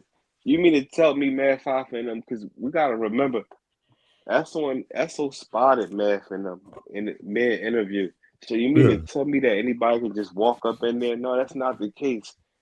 They whoever allowed Math and whoever Math had with him that we didn't see on camera, they allowed them to come in there. So you mean to tell me that she thinks she could sit here and mediate, and you the one that sparked all this stuff up? She should be relieved that it played out the way it did. Yeah. I'm be honest, I'm be real with the shit, man. Bruh, that could have been a lot of blood flowing in that spot, yo. Because imagine me and you, man, did we sitting there and we say it was another nigga that we was cool at one time, but the nigga crossed us. And we got our peoples outside the car waiting. And we see this nigga pull up with his people in the car. And they could have tore Math up before he even got out the car, bro. Facts. The only I ain't gonna hold you. I feel like Esso was strapped. Like, because it's just like, and I feel like Math had other niggas with him, like that the camera didn't see, like you just said. Facts. But Esso looked like Esso looked so put a comfortable. slug in him. Esso looked so comfortable. I was like, nah, son is strapped because he just looked too comfortable. I He's a South Jamaican Queens nigga. I don't even think that he's strapped. It's just that, you know, when you come from what we come from, when you really upset, you don't even care, because it's like, all right, y'all want to, you know what I'm saying, like, with, you know, you deal with things as it come to you, as it come across your desk and stuff like that. So he was just so frustrated. But then we also got to remember, though, when it come to Esso and Math Hoffa, come on now, they trying to get to that bag. We ain't talking about, we not talking about none of these little 16, 17-year-old girl rappers and nothing where they bumping into each other and they don't care what the situation is. You can have your wife, you can have your kids with you. It's no rules, no regulations, to nothing. You know it. And from my era, I'm from like the last era where it was like, you get a pass. Ain't nobody about to play with you or do nothing to you if you got your mom with you or you walking with your daughter. You know what I'm saying? But now, you know, these younger guys, it's just, they don't care. But they also is from that era where it's a time and a place for everything, but also they trying to get to that bag. And Math Hoffa is one of the most people that you don't got to worry about. We got to remember, Math Hoffa was punching people's battles in the middle of rap battles at a time of getting his name up. Math Hoffa, you're not going to hear Sucker nothing. punching people. Yeah, exactly. You're not going to hear nothing about Math Hoffa doing nothing to nobody. You know why? Because he's too busy worrying about deals. He's too busy worrying about, you know, sponsorships. What is nothing wrong with that? Because who want to be walking around 30 plus, 40 plus and punching on people like we still, you know what I'm saying, 18, 19, 23 and stuff like that. Math was trying to bully them niggas, bro. No, I don't think he was. I think Math was being kind. He's being yeah, because you remember the Fat Joe thing put him in shambles, you know. So he's trying to get back with the real niggas, and them niggas don't want nothing to do with him. But Mac, what you saying that, I think that leads back to what somebody said. I forgot bro name in the comments. I think it was to shower off of the Fat Joe interview. You know I think it would that makes a lot of sense for whoever dropped that comment. Ron Lowe dropped that. Ron Lowe, yeah, facts. That peace makes to a lot of sense. Peace to the God. Facts, peace to the God. Like that makes a lot of sense there. It adds up. I think Esso, I think out of everybody when it comes to the split up, I can't say Eric because everybody was pretty much upset. Like Chant felt like he brought a lot of value. Man, Chant was a fucking thief. We called him a camera stealing cars with Bibby, man. That nigga's a thief. No, I ain't want to crush him, but even though whether he was in there swiping cars or whatever, the time when he was on the show, he was grinding, and he was also a chauffeur for Math Hoffa. I mean that it counts for a lot, and it's only but so long. It go back to the, you know, what we was all. Yo, bro. Hold on. What the old boy said? If you don't feed the wolves, they gonna feed off of you. What the old boy said? It's only so long fake thugs can pretend. Yeah. Facts. And you know what I'm saying? But with that, we also gotta remember the wolves. You know what I'm saying? Everybody is wolves, bro. You gotta respect. You have to. That's why a lot of people. But hold on. You know what's funny? I'm gonna say something, man. I don't care who get mad. Hynaken is a fucking sucker. He is square though. Hynaken is a sucker. He is square. Yeah. Like some people, you just don't expect that energy. I expect it, man. If you ride with me, nigga.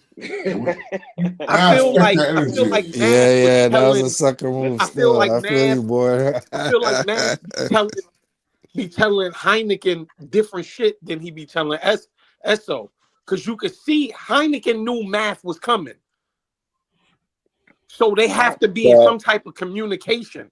I don't think Hynaken knew, because Hynaken is more. Remember when he said he knew? He said He said, yeah, we knew you. He said the email. He said I got the email. Yeah. He said I got the email. That's what he said. From the Chinese dude or something, the Asian dude or whatever sent them some. It wasn't the Asian dude. It was. Hold on, I'm gonna show you guys something real quick. I want you to see this real quick. Before we finish, I want you to see this shit real quick. Y'all gonna see what I'm talking about. Hold on 1 second. And y'all gonna be like, what the fuck? Yeah. Check this shit out. Angelique set all this shit up, man. And I'm telling you, hold on, where is this punk ass nigga at real quick? Let me show y'all this real quick, man. Math Hoffa, hold on, boom, boom. This is it right here.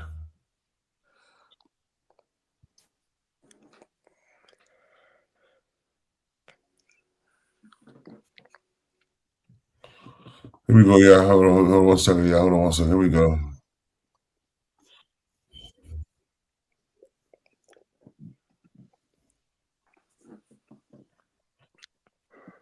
And having me and my 8-figure real estate development team find finance. Introductions, no.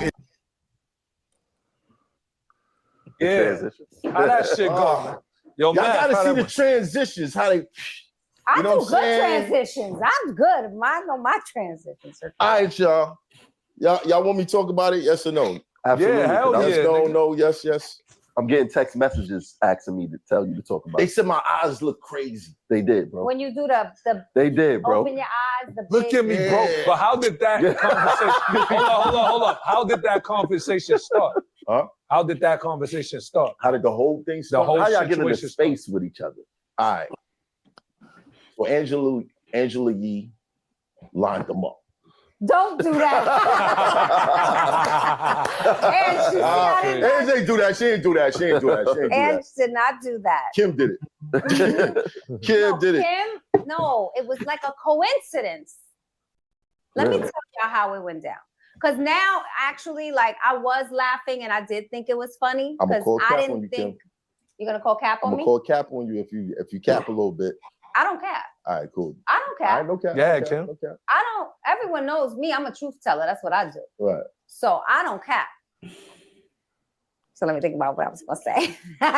No, she changed the story right quick. No. I'm just playing. No, for real. Everyone knows me and Angela are friends. Shout out to Angela. Shout out to Angela. Yeah, shout out to Angela Yee. Yeah, Math be capping on it. Co-host Lip Service with Angela, right? Right. I was on my way to co-host. Right. I just happened to get word. I'm not gonna cap. I'm gonna say what it is. I got word that Esso and Hynaken were gonna be on the show before me. Math calls Performing. before me. Okay, well, I thought you That's said funny. performing. He's telling me not to cap. Right, He's doing right. that. I'm not capping. They performed. That they were on the show before me. Right. Math calls me. I said, because I had just seen them at Angela's birthday on Friday, right? Shout out to Esso and Hynaken. Right. We cool, right? I play around. Got no I wrong. joke around. When I see them, I joke around. I'll be like, oh, it's the ops, whatever. It's a joke. It's not real it's shit. not real shit to me. But I also never got the energy from them, whatever it was, that it was a problem. I never got that energy from Math or from Esso or Hynaken. Now, I'm not getting in their business, but I've never felt like there was like a problem that they couldn't be in the room together. Yeah. So I said to Math, I said, you should come bring Angela a birthday gift. Line them up. Come on, Jack. Come on. I said you should come. I said No, she ain't line them up. She ain't line I them said up. you should come bring Angela a birthday But gift. they felt that way though, right? But hold on. That's what I said to him. Y'all know Math is with the shit. Did he know that they was there? Of course. Yeah. Of course I did. Of course. Math said he told got an email or some shit like that. Nah, No. That wasn't what he was talking about. Right? So I told Matt, you should bring Angela. Well, Yeah, you so- want to know what he said? What? What kind of tequila does she like? I Why not? said, you know what to get her. He goes, he got a 1942. nice bottle of tequila, which I know Ange would appreciate for her birthday. So he came to the show to give her a birthday gift. So Angela didn't know Math was coming. Don't do that. Don't do that. No, she did not know. Nah, she didn't know. Surprise. Okay, cool. But look, if I was on some bullshit, I would. First of all, you was respectful, bro. When we seen you walk in, Kim has no idea. She has no idea. You know what I'm saying? He didn't go in there with the helmet on. Kim has no idea. But I would never put her in a I had no idea situation. Right. You know what I mean? Right. You know what I mean? Walk in there and start beating the shit out of niggas. And she's like, "Wow." Yeah, there we go with that. Yes, I heard that shit, right? Yeah. I ain't. That was the first time I heard that joint. When that came out today or something? Yeah. Okay. That just let you know for her to be on that show that fast, everything was a plot. Ain't nobody trying to hear all of that. Yes. And that's it was a plot. Definitely. Yeah, and you know that this is media stuff, but it's a bigger picture than this because this stuff goes on in the streets where female play. You know they play dangerous games like that. You don't know how many times I turn on the news every day, and now of course you know being from Philly, you know I'm tapped into the news in Philly, but then we go around the world. You can look, and then you notice a lot of times where they be like, it was a woman sitting in her car, got hit 6 times and stuff like that. Yeah, it's a price when you play that type of stuff. But bro, before you finish, let me say this. That's like you bringing a chick to your house. She said she got to go to the bathroom and go unlock your door for the niggas coming and rip you off. Mm-hmm. That's the same shit right there. That's that shit right there, bro. Mm-hmm. Yo, am I lying, God? That's a fact. But that's how you know, because come on now, like as serious as it was, now you're gonna come jump on that platform and talk about it's not cool. That ain't cool. Like but didn't the chick say that she told Math what to get for Angela for her birthday? So I'm not saying, I really think that she didn't know that was she knew, bro, going to occur. Yo, bro, listen, she knew. I know. I'm telling you, how she knew because she said every time I see him, she says the ops. So she knew them and Math had a falling out.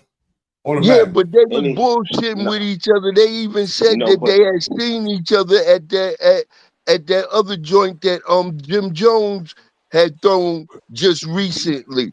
It wasn't no beat. That was the last time they seen each other because they was interviewing Jim Jones together on the Math Hoffa podcast. You know why I don't believe none of it? But I thought he said that he ain't never get Jim Jones to come up there, and like Esso and them had something to do with blocking. It was an event Jim Jones coming up there. Yeah, it was an event Jim Jones threw. He was bringing all of the podcasts together, all the people that do podcasts. He had that event, so that's where they seen each other at.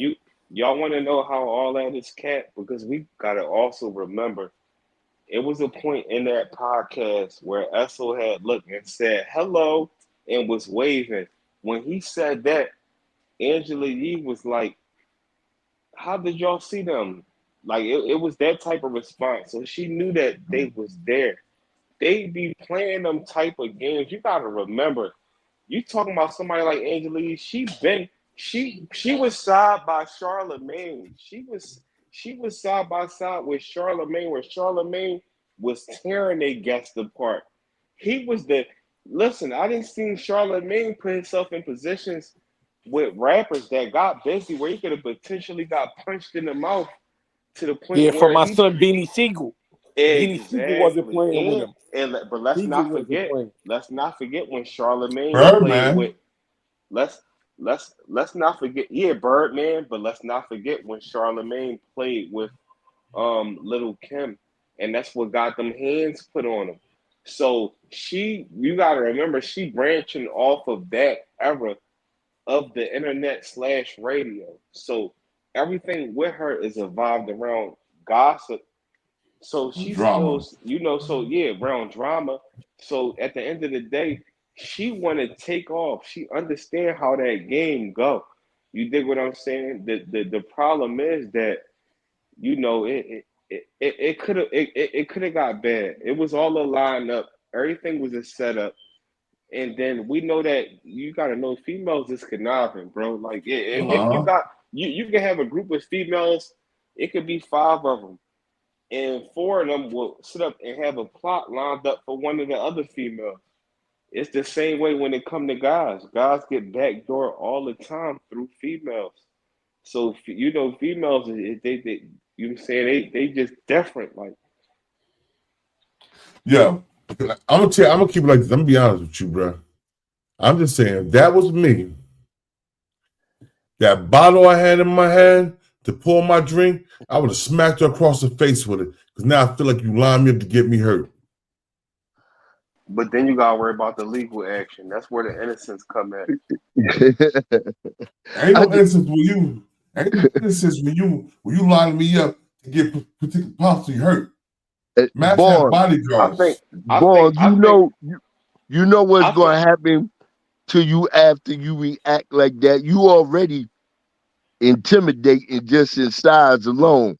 Yeah. You got to understand this is a whole nother game. So after all the crash out, who's going to want to do business with you? They already intimidated by you. So any type of physical reaction, even though Math was trying to pull them kind of out the closet, and Esso kept his head when he kept saying that, like, more or less, you wouldn't be having this energy if you wasn't on the cameras.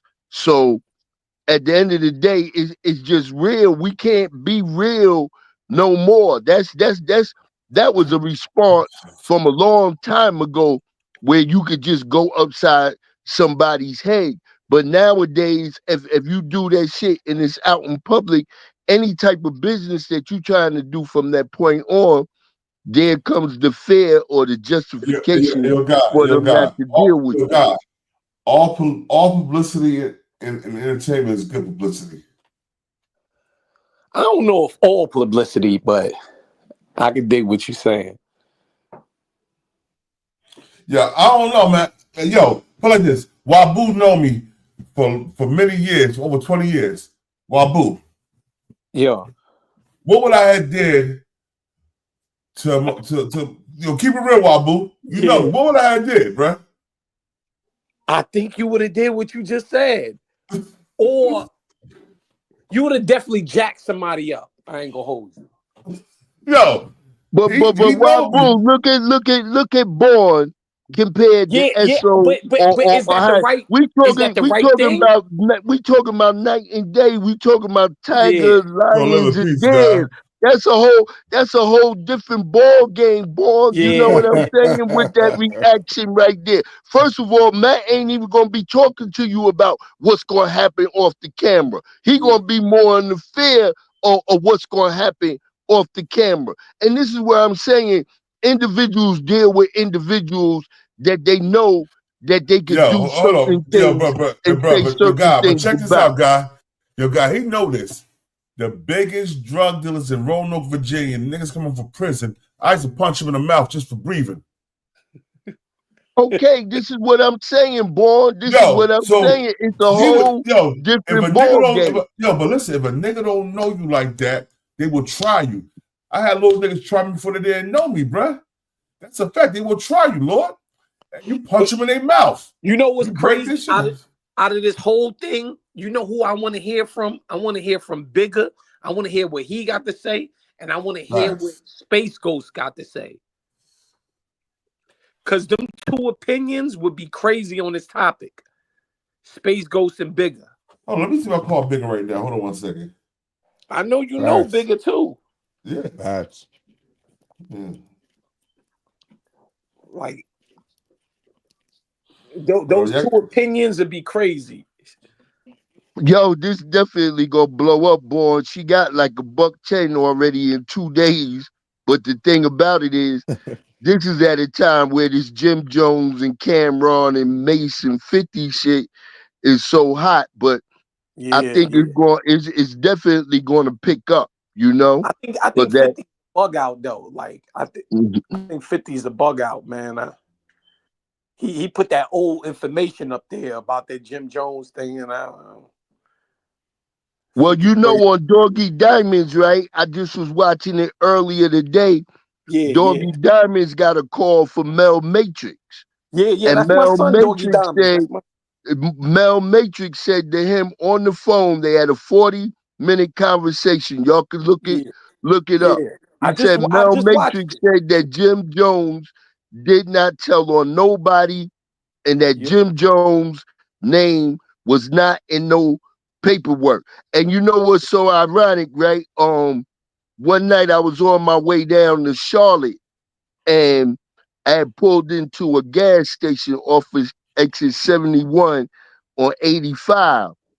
And me and Mel happened to be in the store together, you know what I'm saying? And just on GP, you know what I'm saying? Real recognize real. And he just like, yo, OG, what's going on? We kicked it for a few minutes. I was like, yo, man, be safe in your travels. Boom, boom, boom. And just, you know, he went his way and I went my way. But I just brought that up because it's like anything else when real people run into real people. That's just how they do it. Let me say something about let me say something about that real quick. What you just said. Mel Matrix wouldn't know if he was a confidential informant, to be honest. Jim Jones on the same wiretap that got Mel Matrix 20 years, and Jim Jones was the one that said you gotta violate that nigga on that wiretap. So well, guess he what? Didn't have to snitch. Listen. He didn't have to snitch. He didn't have to snitch to say nothing. That right there, that's a conspiracy, bro, from commit murder. But guess what Mel said? Guess what Mel said to it before y'all add on? He said that Mel said that the people already knew who they was coming for. Yeah. And regardless of what was going down at that time, they was not coming for Jimmy. Yo, and Jimmy hold on, boy. I'm not defending them because, you know, I feel the way that I feel as far as, you know, the whole gang era and everything else taking over. But then again, I'm not one of them old cats that's going to sit around and be stuck in no time warp, you know. But I'm just keeping it straight up. I don't like a lot of his actions, but at the same day, everybody got their own character.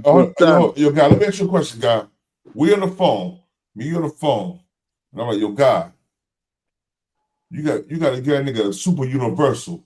A universal is a beat that. A super universal is taking that nigga off this earth. Yeah. And we talking about that, guy. And you go to jail, and I don't even get mentioned, but on a wiretap, they let the snitch hit a wiretap, Cashapp 6ix9ine. Everybody go to jail, and I'm the one that chose you. The FBI, the feds did. The feds did. Right. You right, exactly. Boy. But the whole thing about it, right? If you say, for me, in that context, the super violate them, and I don't go out and act upon it because you got to remember all the other youngins. I can't remember their names that was involved. Was it Cuda or something like that? That was one of the ones that actually went and did it. But who told them to do it? Mel Matrix gave them the word to do it. Jim Jones gave them the word to do it. They wouldn't have did that without that word. That's why I'm saying if Mel say it, and like I said, from just that one little experience, you know, I know that he's one of them real cats cut from that cloth. So I'm saying everybody else can say what they want to say. But if this man say that, yo, Jim didn't tell on none of us and he didn't tell on me because he got an opportunity to put it out there to the world. I'm only saying what Doggy Diamond said from him talking to Mel on the phone. Jim Jones feeding that nigga, bro. That nigga gonna talk because his commissary gonna stop. I could agree with that. Nah, but I don't think Mel Matrix will. But like, at the end you of think the he gonna day, play himself for just for the commissary? Like he gonna pay himself so his family be taken care of. Bro, at the end of the day, that whole team failed around them. Whatever they was, non-trade, whatever, bro, they wasn't carrying it properly. Nowhere in history is where I'm from. Treyway? At least Was it Treyway? Yeah, Treyway. Yeah, like at least where I'm from. Trey Bloods. Yeah, it's no guy that's not cut from the cloth of the blood, sweat, and tears that we put in. If we're using you as a tool to get up out of there, you're gonna follow our instructions on what to do. You can do all the clout chasing, you can do all the trolling, but when that comes to active, you know what I'm saying, really pulling up on people and cutting on people, chopping on people, and all of that. We're not doing that. We're not about to put our freedom on the line for you when at the end of the day, you know what I'm saying, you are an entertainer. You're going to entertain, bro. You know what I'm saying? We're going to make sure nobody's going to come up and put your hands on you, but you're not about to be trolling people. And if somebody come to New York, we're not going to lift our pistols up for that, because our whole goal is to not have to deal with those 25 to 50s, those life sentences and all of that. So for them to be jumping out the window like that for him, and then when it got bad, he had so much evidence and so much that he could testify on them. They felt on their behalf as G's, because there's I never saw that in no day in the streets where a goof. It's off in the bag, yo. That's off in the bag. Listen, look at it like this. That's like if a goofball from round the way come up on some inheritance or some case money, and he got $650,000. Is you going to crash out for him, or is you going to work him properly? You're going to work him properly. I'm not crashing out for you, bro. Reality. Crashing out for him. But like I was about to say, right?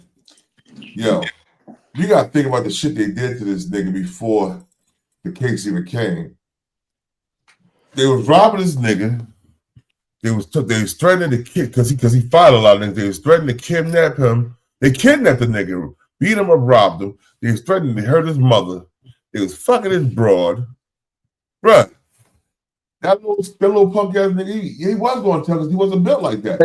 And that's what make them dusky on board. That's what make them busters. Because as a leader, like the brother was just saying, 6ix9ine was on his way to hundreds of millions of dollars.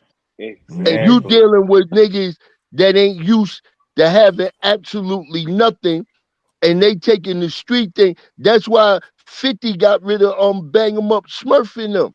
Because as you move up, you know what I'm saying, your mentality got to change, and you definitely don't want the people that got the bag to be afraid of you. They'll give you the bag because they looking at what they gonna make off of you.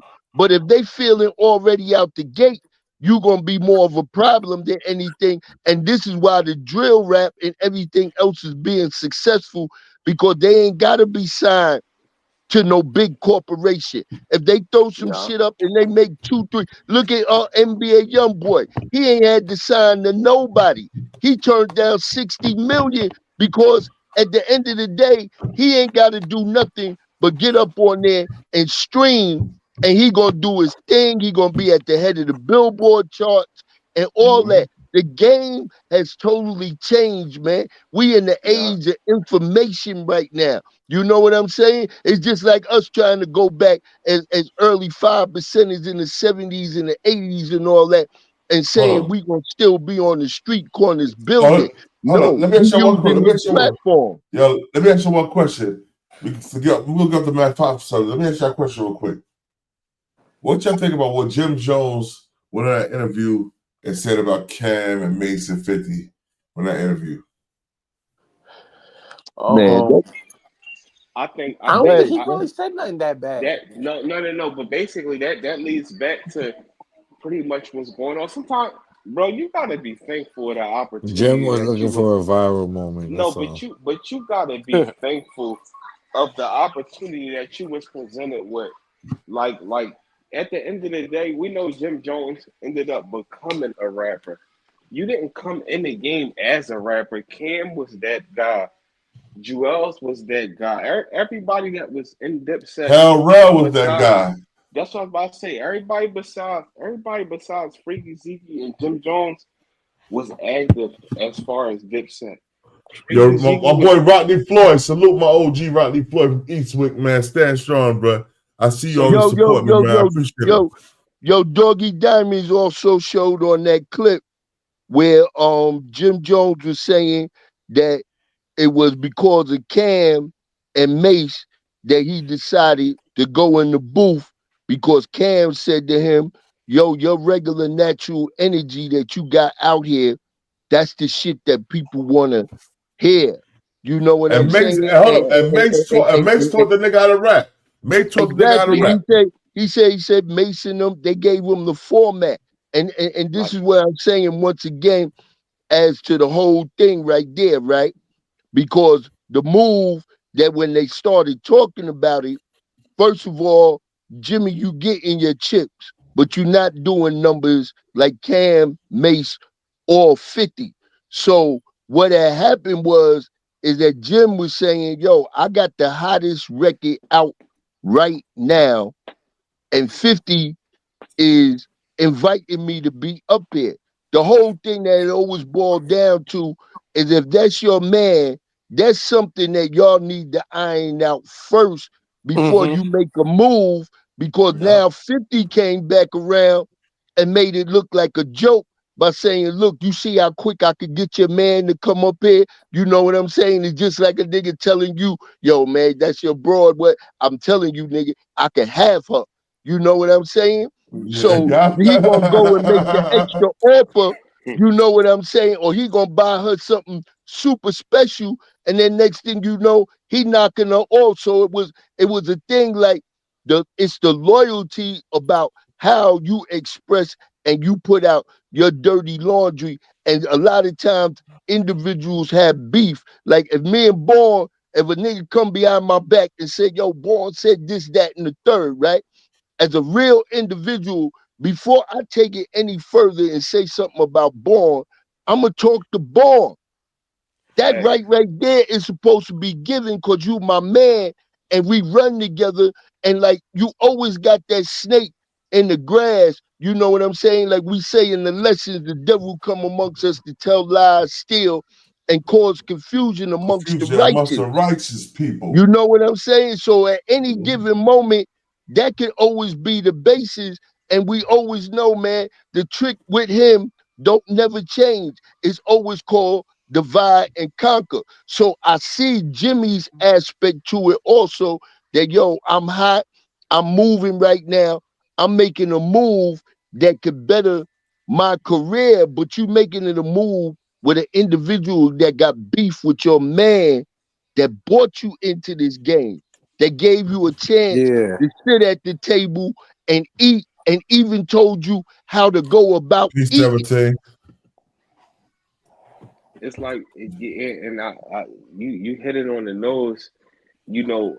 But I also feel like, you know, Jim Jones. So that's the problem, man. People grow. Like we could all had grew up together, and I could be the kid that ain't had no sneaks or nothing. You know what I'm talking about? And you know, one day Magnus, well, let me hold these sneaks. You know what I'm saying? And you know what I'm saying? It's like we was kids and we grew up together, and then I become a millionaire, and at the end of the day, sometimes those type of things get held to you. Hey, yo, brother, let me ask you a question real quick. Matt, let me ask you a question real quick. Do you know why Cameron started rocking with Jim Jones? I mean, do you know why Mace started rocking with Jim Jones? I think why Mace stopped rocking. I don't think Mace and Jim Jones. No, they was boys. Listen, Mace told Jim Jones I rap. You know what? Mace stopped rocking. I'm gonna tell you why they started rocking, because it came out. Cameron said it, Mace said it too. That some guys was talking about Mace, and Jim Jones came back and said, "Oh, yo, you know, old boy and was talking about doing something to you," and he was like, "And you ain't do nothing to them." Yeah, I heard that, but also at the end of the day, my whole thing is this. You know, whoever looked at Jim Jones as that type of guy, and Mace, you wouldn't have did it either. That's just my take on that in particular. I just feel like, you know, it was a bunch of stuff going on, because truthfully, when it comes to like Mace, you know what I'm saying, and Jim and Cam, we've seen millions of situations with them, and at the end of the day, it's like You know, none of them. They was all about getting the money. It's nothing wrong about getting the money. Just because you, whether you an aggressive person in the streets or not. The thing with Jim is, I think, you know, now I think Jim be gassing up. Like, bro, it's no way you be talking all that stuff like you a beast in the streets. And we've seen you on camera plenty of times running when drama came. It don't add up. Jim, you was never no beast in the streets. Once a beast in the streets, you always a beast in the streets. And let me tell you something. I don't respect nobody that came over the OG Mac anyway in the gang because he's a rat too. So I can't respect nobody that follow his gang lineage. Period. Yeah, and that's my whole thing. But at that time of coming up, Mace was just dealing with the money and all of that. Yeah. Because at the end of the day, it's like, you know what I'm saying? It was just hitting him and he was young and stuff like that. But my whole thing is, you know what Jimmy said for you further, right? Jimmy said that what he felt with Mace is that Mace was sunning Cam. And they had brought up some joint about the airport, and Mace had just got his car and they was coming back. And Mace just jumped in his car and took off. But you know, they laughed about it. And once again, Mace was saying, y'all niggas thought I had already had the bag when I didn't have the bag. And see, that's why I'm saying about always having communication up front, but it's so hard because you can tell individuals the truth and think that all of y'all is a team, and then as soon as that nigga walk out the door, he's saying some slick shit under his breath to some other individuals about you. It's always that jealousy, that envy, you know what I'm saying, that always get amongst us, that cause us to get separated instead of us being real men and real G's. And before we make these emotional moves, that we sit down like men and talk about it, because now all these years later, after they talked about running Mace out and everything else, and from what Cam was saying, Mace was out on the block long before he even got out on the block. And they have a relationship from basketball, from all these things, but they went to that little war and Mace went his way and everything else behind it. But now they back together and Mace can't forgive some of the, Mace can't forgive some of the shit that Jimmy did and causing that separation between them. So that it's a lot that's going on that's bringing this whole thing to a head right now. Yo, Twiz. Yeah, that's facts. Twiz, what you gotta say about that, Twiz? Yeah, like it basically hit it on the nose. You know what I'm saying? You know what I'm saying? That pretty much was 100% direct. But my whole thing is though, out of everything that happened, is at the end of the day, you cannot deny opportunity. For instance, you know what I'm saying? If let's just take it to a working aspect. If you and Shabu, y'all got like y'all connected. Y'all been working at this job for years. And y'all at the highest ranks. And then y'all get me in the job because I'm coming to y'all. You know, I'm y'all bro. Y'all get me in the job, and then I'm working in that job. And somehow something happened. And the job ain't working out like I expected it. I can't come at y'all. Y'all gave me the opportunity. Jim Jones, we would not know who you are without Cam, because you was at the... All right, listen. Jim Jones, the Cam is like how Old Melly was the Meek Mill. These are guys that, you know what I'm saying, at the end of the day, they was there next to artists or an artist that was active. And then after a few years, if they wanted to go jump in the booth, they could go jump in the booth and drop something. And that's what happened with balling and all that. You know what I'm saying? Where at the end of the day, we saw those early freestyles and all that from Jim Jones. Like, they wasn't sticking, bro. They was not sticking. Like, I was fast forwarding. When I was listening to the other day, I was just listening to I'm Ready. with Jewels and all that, and Jim was the verse I didn't want to hear. It's like, come on, bro, Let's not forget J.R. Ryder. Let's not forget the whole the Purple City with Shiesty Bob and all them. I know little really Angular, he used to come around, the Cypress back in the days to see my man. J.R.'s father grew up with my mother and Elizabeth. His father from Elizabeth, New Jersey, but J.R. Ryder got locked up. He was paroled to Elizabeth, New Jersey. Yeah, JR. I can't say he was. JR is fire. You know what I'm saying? And it was a lot of artists like that. But my whole thing is this, and I don't want to switch the subject, but it's also, it's crazy we were born that the subject is about the Esso stuff and all of that, because Esso on his podcast, what he's been talking about lately was, do you feel like Jay-Z should have did more for Beanie Siegel? None of them deals, they don't last, bro. It's not. It's only been so long. It's no such thing as a perfect artist, bro. Yet generation is going to eventually go out. So all of these artists, we talking about Jim and all of them. What Jim Jones ain't talking about is of his upcoming before he was even rapping. How was he able to dress how he was dressing? Where did that jewelry come from? It wasn't coming from the work that he put in. You know what I'm saying? And not to discredit the man and all that, because he was there and all that. But at the end of the day, Cam made sure he was good. We talking about these as young guys from the hood. Cam. Hold on. He also said Cam was defeating him. Nigga, how you all that shit and you wasn't even rapping, nigga? Come on, man. He had to defeat you. The fact is, 50 came in the game like a freaking nature, and everybody was scared when 50 came in the game, so people wanted to be around 50, and that's how that stuff happened. 50 was in the niggas' careers. Exactly, he was in the people's careers. He was powerful, and exactly what 50 became today is what a lot of artists saw 50 for ending up to be. So at the end of the day, of course, artists wanted to get around him and all of that, but I don't think that he should have discredited him like that.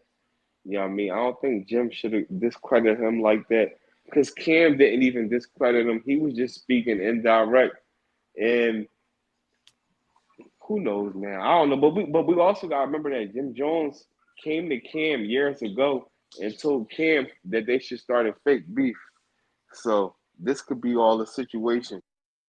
Hey, did you watch the whole interview? Because when they first started out, Jimmy was explaining that his mom's was heavy with messing with a lot of big time drug dealers. So he was talking about, the clothes that he wore and everything else. So I think that Jimmy was more exposed to a lot of things when it came to that, even though that was the era, of course, all the youngins, and I say youngins, in a respectable way, because most of y'all is probably 10 or maybe 20 years younger, but dealing with that whole 80s cipher and us just coming into this whole crack deal, that's how it was. If you went and you was messing with a chick or whatever and you was really getting some money, I'm gonna go around, I'm gonna make sure that they kids is good. They gonna have all the flyers and everything.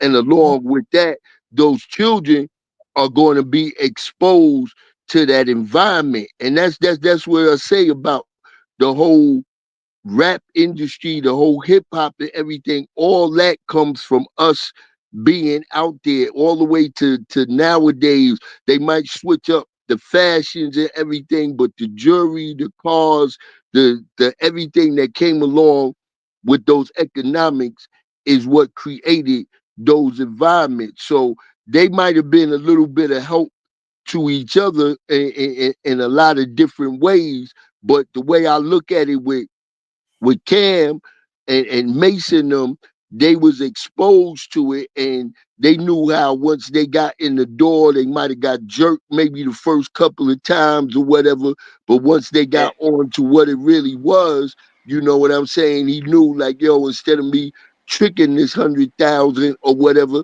let me go buy this liquor store. He said all his businesses was successful except for a golden crust. You know what I'm saying? So everything always boils back down to the hustle. And what I do have to give Jim his respect for is, like y'all said, he wasn't the rapper or any of that shit at the beginning, but once he got in, he found ways to hustle and to make it work. And along with that whole persona, instead of him being a drug kingpin now out on the street that a bunch of young niggas is following, you know, he brought that gang thing on this. Max B the one. Max B made Jim Jones. Hold up. Listen, let me know filter this. Y'all want to know why Jim Jones got the issue and all of that? We gonna keep it all. Let's keep it all the way a stack. Listen, bro.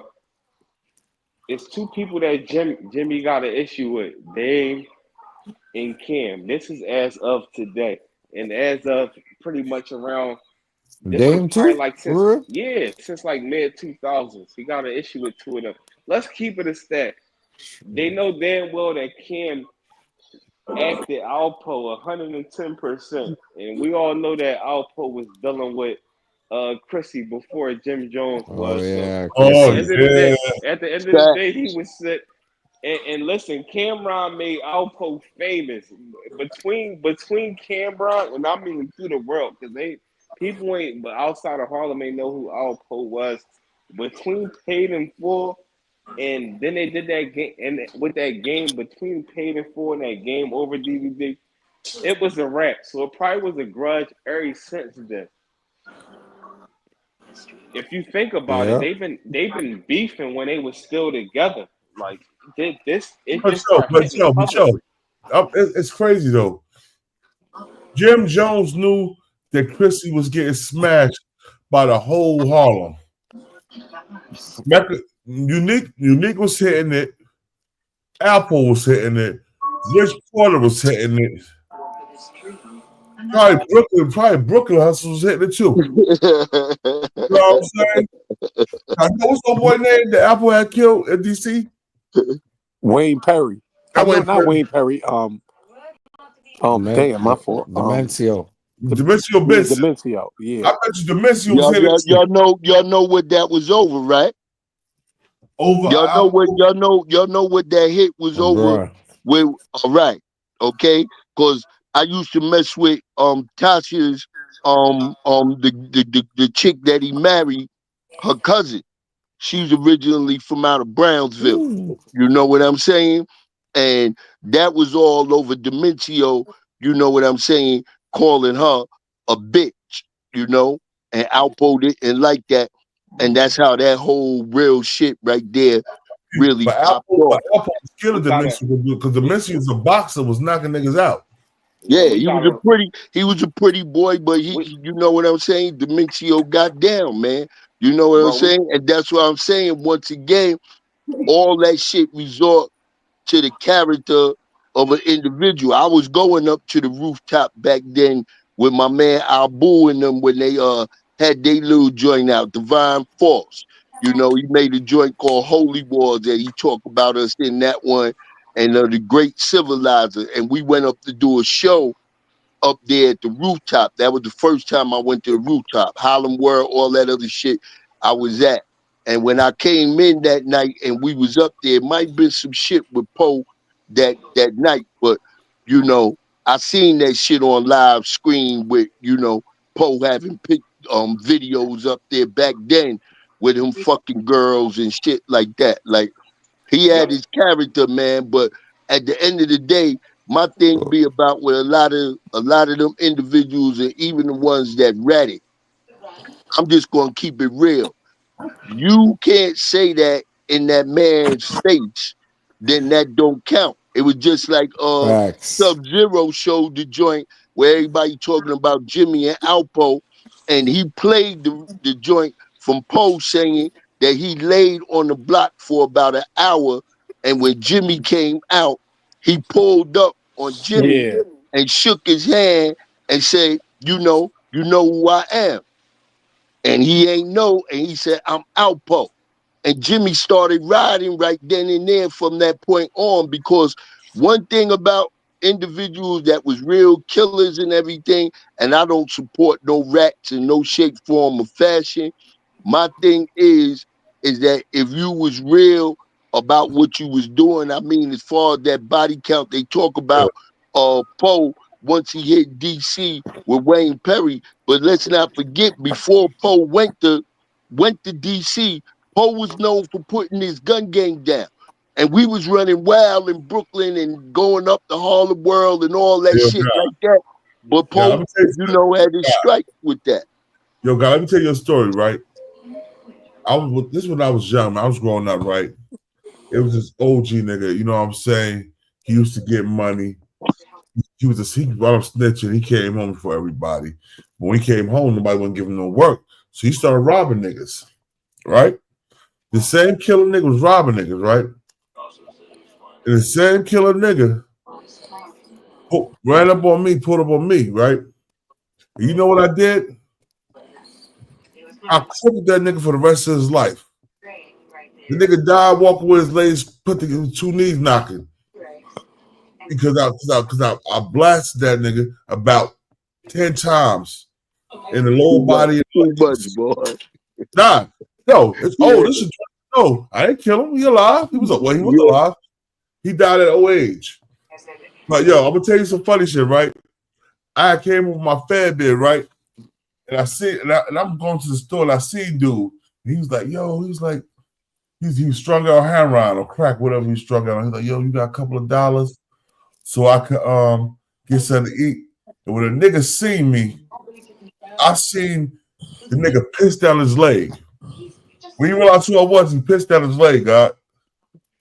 And I was like, yo, this grown man pissed on himself? I'm like, what's up, bro? What you need? He was like, you don't remember who I am, do you? I'm like, you the nigga I shot at Elizabeth. I know who you are. You need something? I got you. What you need? Well, you did him right then. I did him right. I knew who he was. I don't forget no face. I ain't gonna hold you.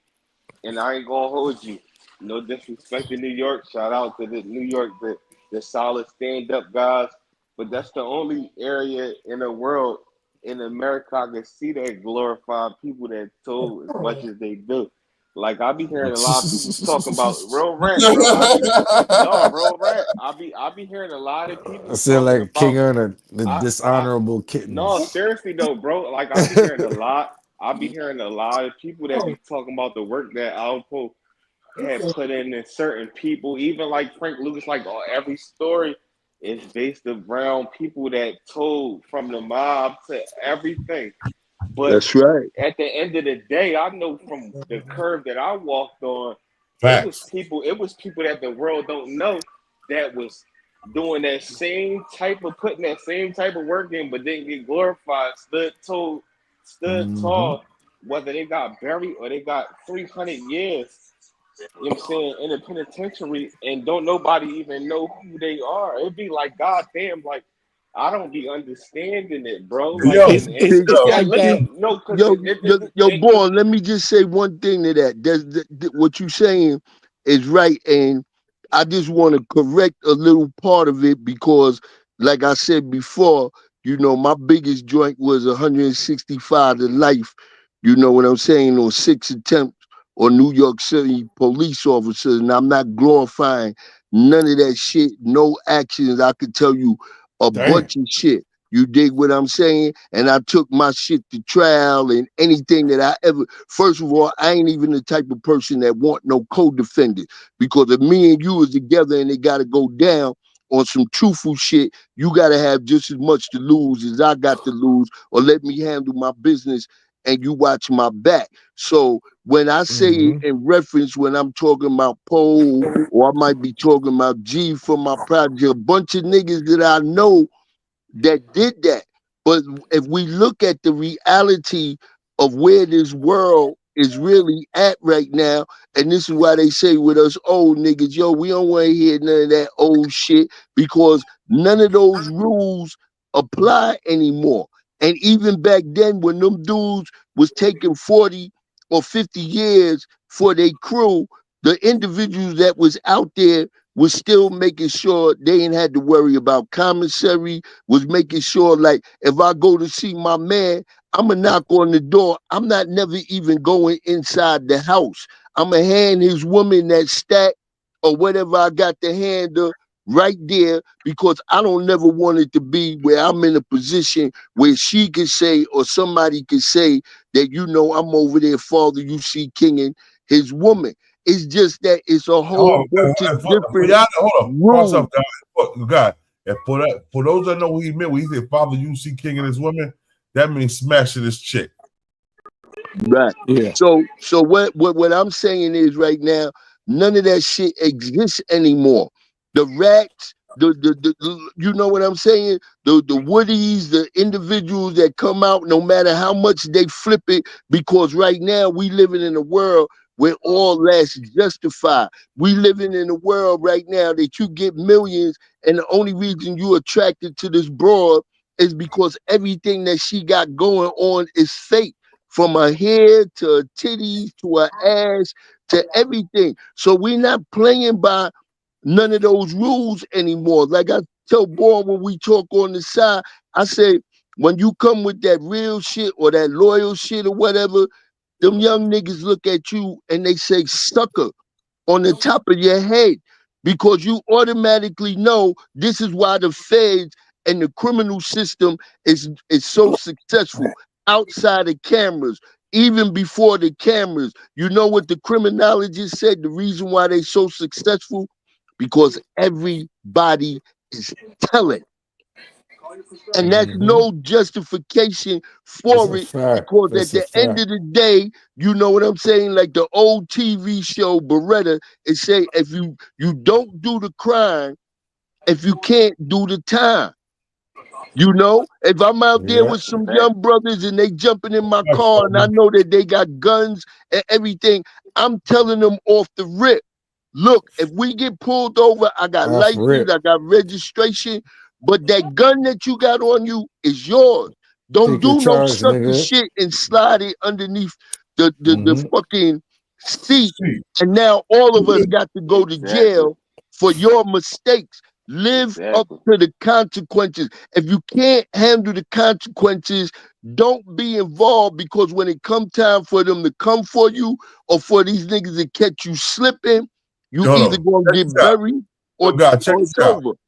Check this out. Rodney Floyd. Let them know where you from in Elizabeth. Uptown, baby. Let them know you from Catherine and Catherine the Grand. Catherine the Grand was the second money getting block in Elizabeth, New Jersey. They was CSP posse, CSP Catherine Street posse. When I say them niggas was getting money, they was getting money. Yeah, I think Al Porter was broke compared to the niggas I grew up with it under, yo. They all over, God. They all over. Posse, but that go back to what I was saying about how. And salute to New York and all of that. Yeah, what I tell you, Catherine and the Grand, right? Catherine and the Grand. We uptown babies. You know what I'm saying? You know, we move all over Elizabeth. Like we got all uptown, but we end up downtown in the projects for a couple of years, then we get back uptown, get away from savages. You know what I mean? But we all over. We back and forth in Elizabeth. You know what I'm saying? And Rodney knew me since I was a kid. I'm talking, Rodney got me about a few years. He knew me since I was a kid, yo. He knew me when I told, why do you think my channel is called BTBTV? Because we bully the bullies. Because when I was a kid, I used to get bullied, so I said, start beating niggas up. Yeah, and that go back to what I was saying at the end of the day. It's like, you know what I'm saying? Like salute to New York, but that's what I mean. Salute by, to Philly, man. Philly ain't no joke, man. Salute to Philly and salute to Jersey, man. We always have respect for y'all. Yeah, that's all the cousins right there. Big Philly, New York, Jersey, Delaware. You know what I'm saying? Oh no, yo. We ain't gonna be putting Delaware. Hold up. We can't put Delaware, Connecticut in the mix because they wasn't getting out like that. We used to go there and take over. Go in front. We know we did. But it's real. But it's real. But it's real. Joking. I'm real though. Yeah, it's real people everywhere. Cause it was at a time I ain't gonna hold you. I remember, and not to throw it off topic, but I remember being in Glen Mills as a young kid, and I was with people from all around the world, I didn't understand. I didn't know people was getting busy in Minnesota, and it was people bro. from. Let me tell you some crazy shit, bro. I lived in Denver, Colorado, right? Mm-hmm. And them vice lords out there, bro. And them bloods, Denver, Colorado was flooded with vice lords, bloods, and all that. And bro, them niggas got busy. I'm gonna tell you a story real quick. I don't like to toot my home. I'm gonna tell you a story real quick. So this is what I was about there. I was with my ex, right? And she took me to her and her ex-boyfriend Peoples was real cool. You know what I'm saying? So we went to his mother's house and we was chilling. So I'm standing out there in front of the house. I'm smoking my cigarette and I'm drinking, right? What? That scenario's wild, boy. What did you just say? Listen, I'm chilling with his mom. Me and her ex-boyfriend, mom was cool and stuff. Me and her ex-boyfriend was cool. So I'm sitting out there, I'm smoking a cigarette, drinking, and the ex-boyfriend brothers came up to the house, right? And they looking at me, they're like, yo, who this nigga? Da, da, da. I'm like, what you saying, nigga? I didn't know who they was. I didn't care who they was. They blood niggas, though. You know what I'm saying? I'm all the way from Elizabeth, New Jersey. I'm all in the West Coast, Denver, Colorado. I don't kill these niggas. Yo, when I left, right, the moms called me, was like, yo, my sons love you. I'm like, what? I was talking shit to them niggas.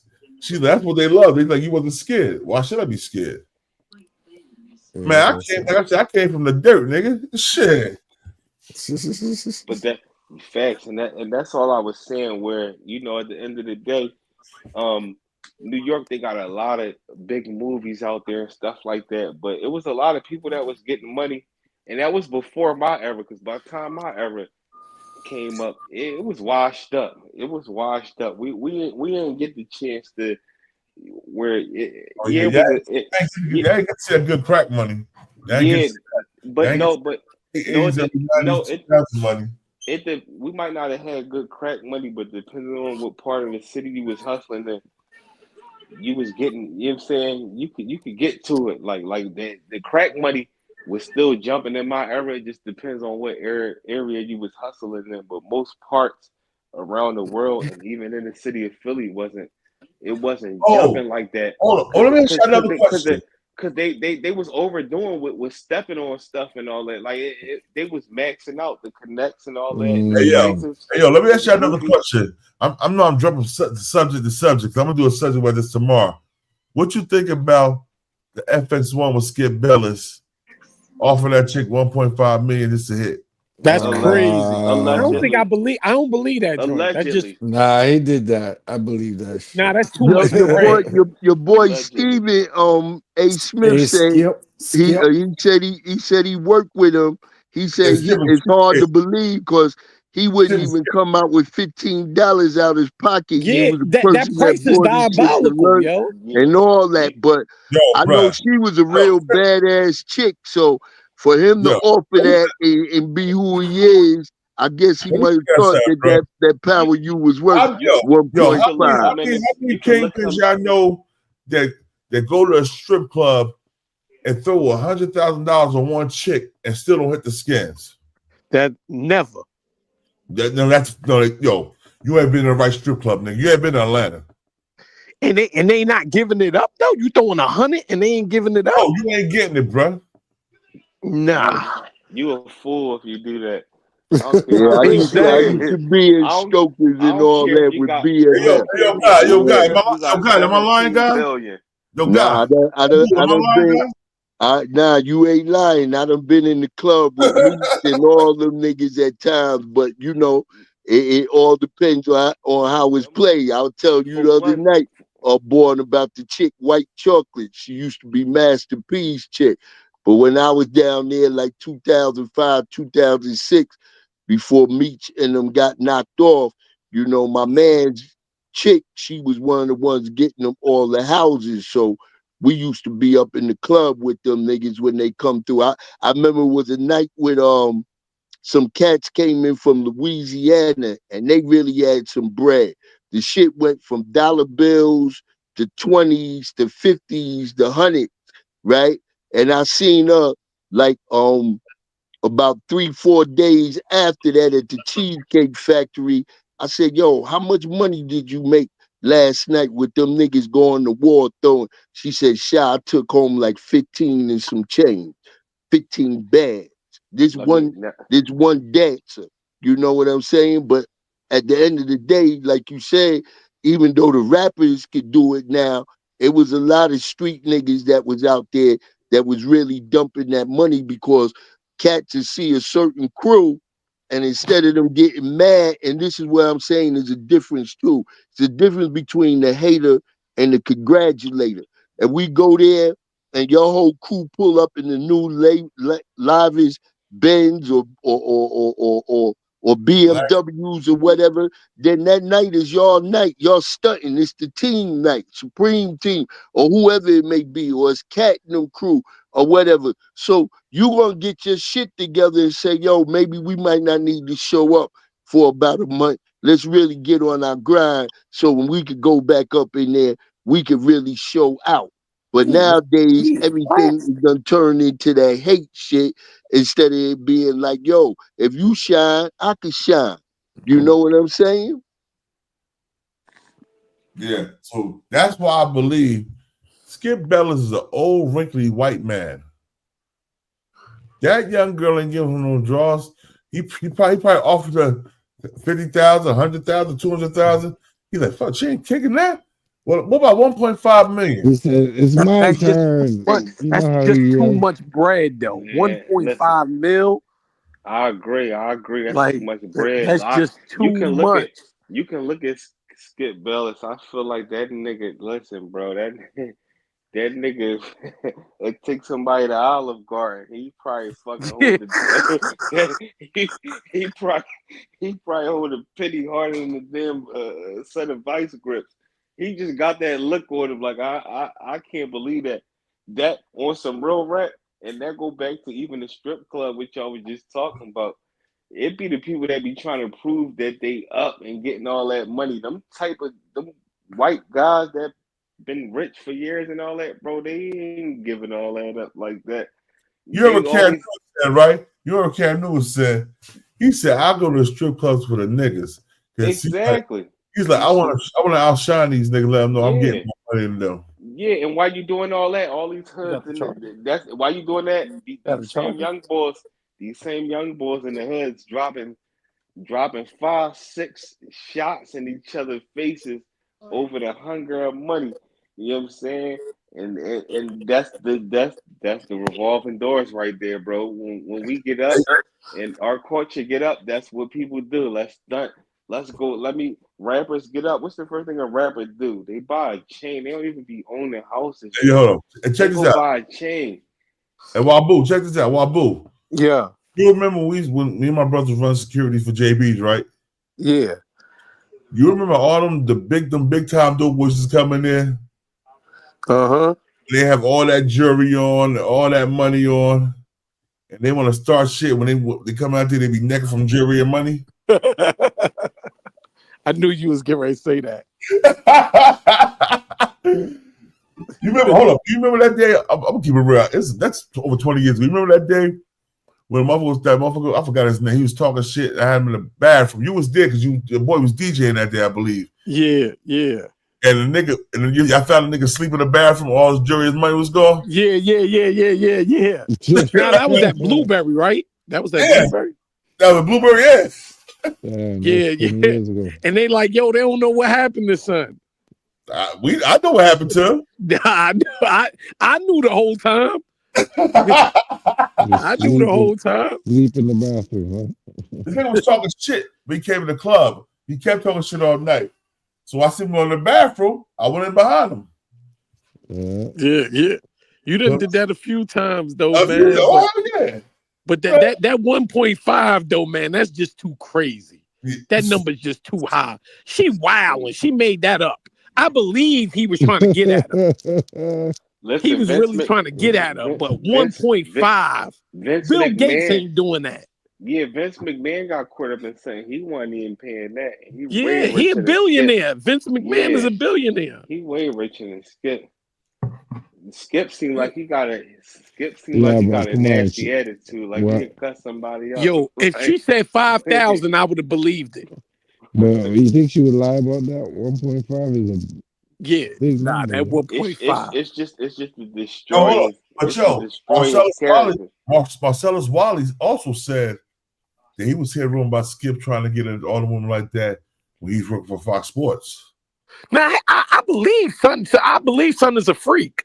but just at 1.5 though, that number is too crazy.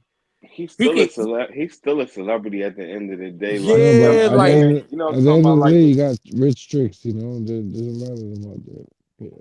Yeah, I'm asking you a question. Let me ask you a question. If y'all net worth was about $80 million,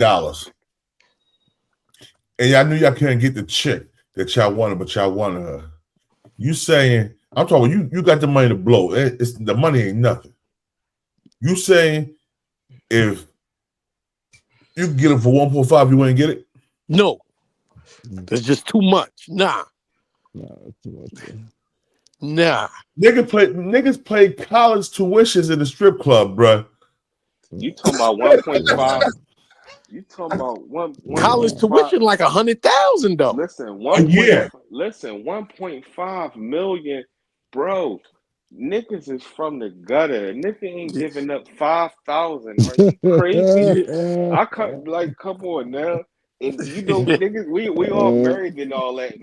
But at the end of the day, if it was in them type shoes, like niggas come from the era where at the end of the day, man, listen, we rolling up this L right here and about to sip on this Hennessy right here.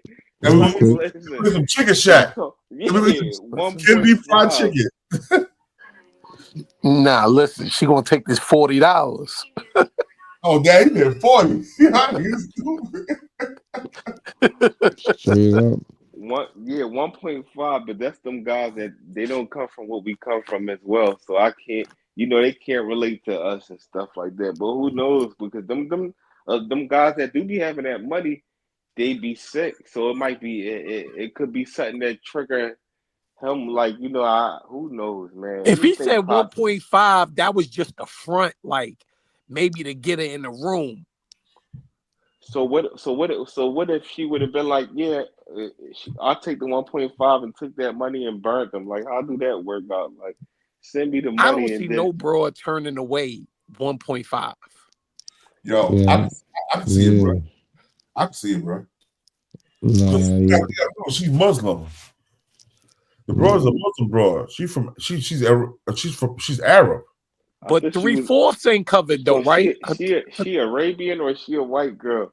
No, she's Arab. She's Arabian. She's an Arab Muslim, yo. Yeah, but she's not covered though, right? They trying to destroy that boy. They trying to destroy his career. Nah, good for him. He argued too much. Yeah, that he always attacking my son LeBron. Good for him. Yeah, he always attack my boy LeBron. LeBron, my son, bro.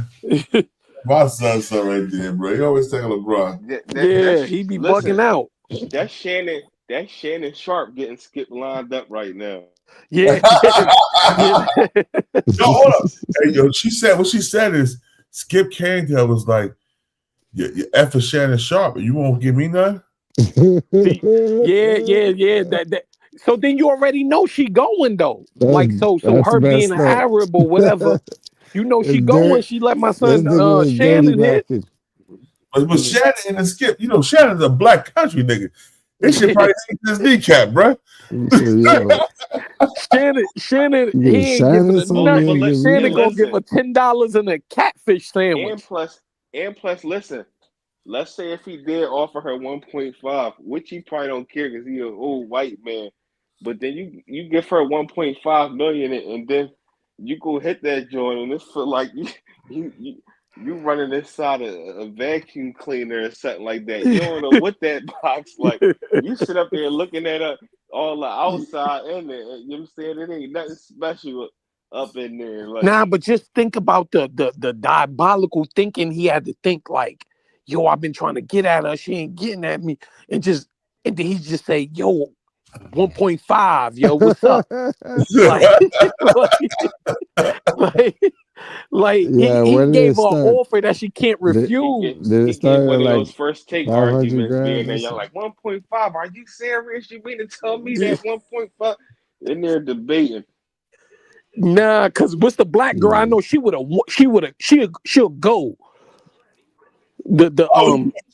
Joy Taylor. You know her brother is, right? You know who Joy Taylor brother is, right? Who?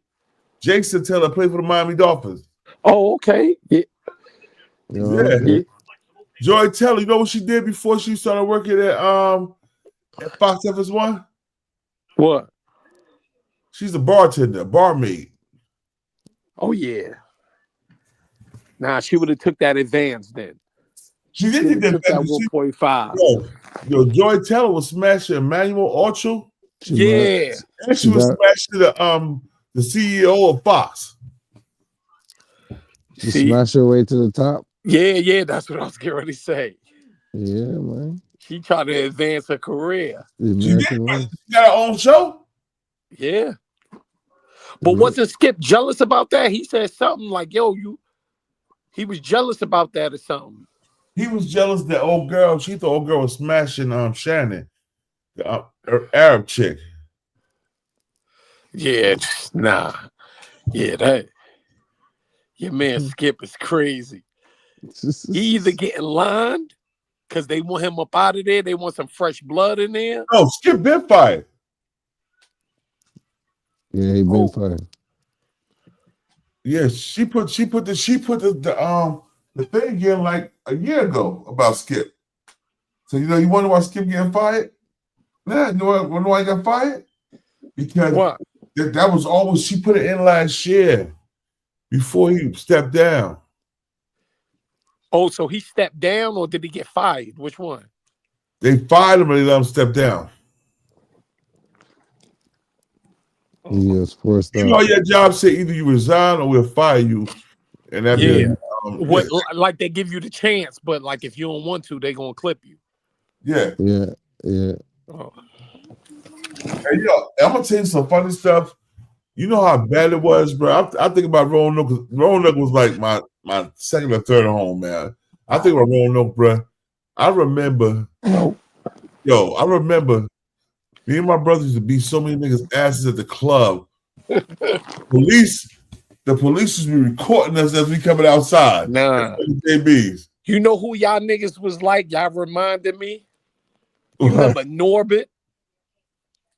Norman. Respucia Brothers. Y'all reminded me of Respucia Brothers, yo. Y'all niggas was too big, too strong. Y'all niggas was like Respucia Brothers, yo.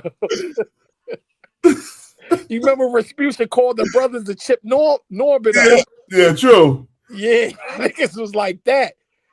I remember when I first met y'all niggas, I said, nah, man, these niggas is going crazy, yo. These niggas is like a gang. It was only like 3 or 4 of them.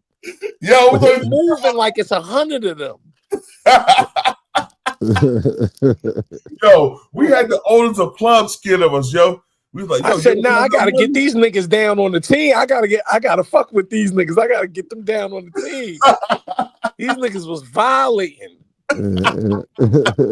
Yo, they was violating. Yo, hold up. We running niggas' pockets. We smashing their chicks. Man. I don't even want to talk crazy about that, but born one time, man. I ain't even gonna say that story. Go ahead, say it. You can say it, bro. It's old school shit. Nah, you are. I was in a car, right? Yeah. I look over. I see it. Like you pick a chick and throw her up in the air and catch her like on some little kid type shit. Right?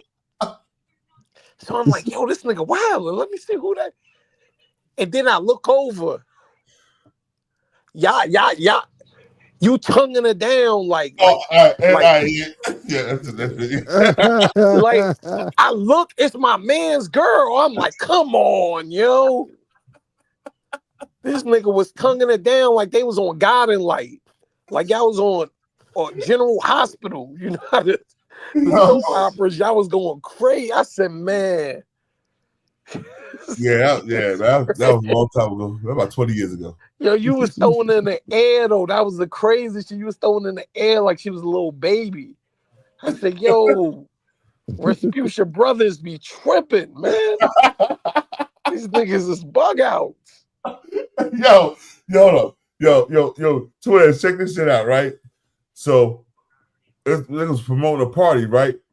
So they supposed to pay us, but they try to dip out on us before they could pay us. and we went to the 7-Eleven, and them niggas pulled up at the 7-Eleven. You was there, Abdul and them. You was there while we were Abdul. Yeah. That's crazy. Yo, niggas was talking shit, right? Yo, I smacked the shit out of Abdul homeboy, and he dropped his gun. Yeah, you got a gun in your head? Yeah. Allegedly. Not allegedly, bro. Shit, over 20 years old. I remember the story you had put up when you was telling the story about the joint with Corey Guns. Oh yeah. And you know that's my man. I'm like, damn. You was there that night when he came to perform? Yeah. Yeah, that nigga talking about, I didn't perform because of sound system. I walked up there like, yo, bro, if you don't perform, I don't get paid, nigga. You better do your best. That nigga performed. Corey Guns. That nigga performed. Yeah. Yo, and Twins, we even had your boy up there. Who? Freeway. We was his bodyguard for the night. Oh yeah, you told me about that. You told me about that when he had his chain tucked in and everything. That nigga tried to tuck his chain, man. I looked at that nigga like, you don't take your chain out your shirt, man. He's like, we good? Oh, me and my brother, we showed our straps, right? Nigga, I'm a convicted felon. You know I ain't supposed to have no strap on me. Yeah. Now you was walking around like you was legal though. Like you was walking around like you had your concealed permit. Oh yeah. I thought you had your joint. Because you know in the South, you know, I mean, it's straps everywhere. Everybody's strapped up. Yeah. Yo, was you there? Hold up. You remember this? Yo, I'm reminiscing. You remember this light-skinned nigga that used to work in Food Lion? And one day he came out the club and said, he was telling Stark, you a police-ass nigga. And I smacked the shit out of him, right? The nigga did the 360 fell. God said, I'm going to get my gun and ran straight to the police. my oldest brother, he was like, yo, remember that nigga you smacked back in the day at the club? I'm like, yeah, I know. I smacked a lot of this. What are you talking about? He's like, the light-skinned nigga. I'm like, oh, yeah, I remember what you talking about. He's like, why that nigga's a tranny now? Oh, shit. He's like, you smacked the man out that nigga. Yo, nah, dude with the days, man. I could go on about those stories. It was crazy, man. Yo, Twins, the fun we used to have, because me and my brothers, the hottest clubs at Roanoke, me and my brothers held the security teams down for them. Yeah, that's how I be. I know we was chopping it up about that. You got some real legendary stories. Even in but see, my boy Wild Blue. Now you got to think half of the joints he ain't even say yet. Half of the joints he ain't even say yet. I be listening to them joints, and some of them he be censoring. Yeah, I sense a lot. Yeah, you got to, especially now with all these people on this internet. No, I'm married now, nigga. I got a sense of having the shit I say now. Yeah, well that too, but I'm talking about also like with the the celebrities and stuff like that. It's like you was there with Jaguar Wright made it hot for everybody. You remember we brought Kia Shine out there, right? Yeah. All right. So I ain't go to that joint though. No, we brought Kia Shine out there, right? So we picked them up from the airport, brought them to his hotel, and then brought them to this club. And the club was right across from that Mexican spot we used to do security at. Yeah, I think it was that I can't remember the name of the shit. Doche's joint. It used to be like Doche's or Doche's, Red Clay. Yeah, Red Clay, yeah. Yeah. So we brought that was the biggest spot downtown. So we brought him there. So the nigga Kia Shine bagged somebody chick. You know chick he bagged, right? Nah. He bagged Don's chick. You remember Big Don, right? Yeah. So Big Don came in the club like, yo, where my girl at? They say he in the back with y'all. Oh, yo, Don. Bro, go home, bro. The Big Don rocked with us, you know what I'm saying? Yeah. But I was like, yo, go home, bro. And my brother, I'm like, yo, fuck Don up tonight. Because Don was wild, yo. Man. That nigga Kid Shine gassed that girl. I'm like, yeah, I'm gonna take you to the BET Awards with me. The BET Awards was like that weekend, that week, whatever, right? And I'm gonna take you to the BET Awards with me, And I'm like, yo, bro, we don't got no time for that, bro, because we got work to do. We going online or whatever, you know what I'm saying? He's like, yo, just be quiet, bro. I'm just gonna try to smash for the weekend, man. I ain't trying to shit on the world. I'm like, yo, bro, you know her boyfriend's a straight goon, right? He was like, man, you got my back. I'm like, yeah, I got your back. But that's my man still, bro. You pay me good, but that's my man. But I ain't in the middle of that. But no, to be long story short, he never took it to the BET Awards with her, right? And Don was like, Don gonna tell me, he's like, yo, good looking, bro. Thank you for holding me down. I'm like, I ain't hold you down. He played her, nigga. He hit. I ain't tell him that. The nigga hit Kid Shine. I forgot his hot song. He had some hot songs out back then. Yeah. He had some hot shit. I'm like, yo, that nigga hit. The nigga from Memphis, Tennessee. He like, nigga hit, bro. I'm thinking, man, the nigga hit. My brother told me, he was like, yo, man, don't say that, man. People won't hear you. I'm like, yo, bro, I was with him. I took him back to the hotel. Yeah, it's dead out here now, though. Yeah, I heard Reach from Philly, salute my boy. I heard Sean John on the club out there now, son. Oh, he did.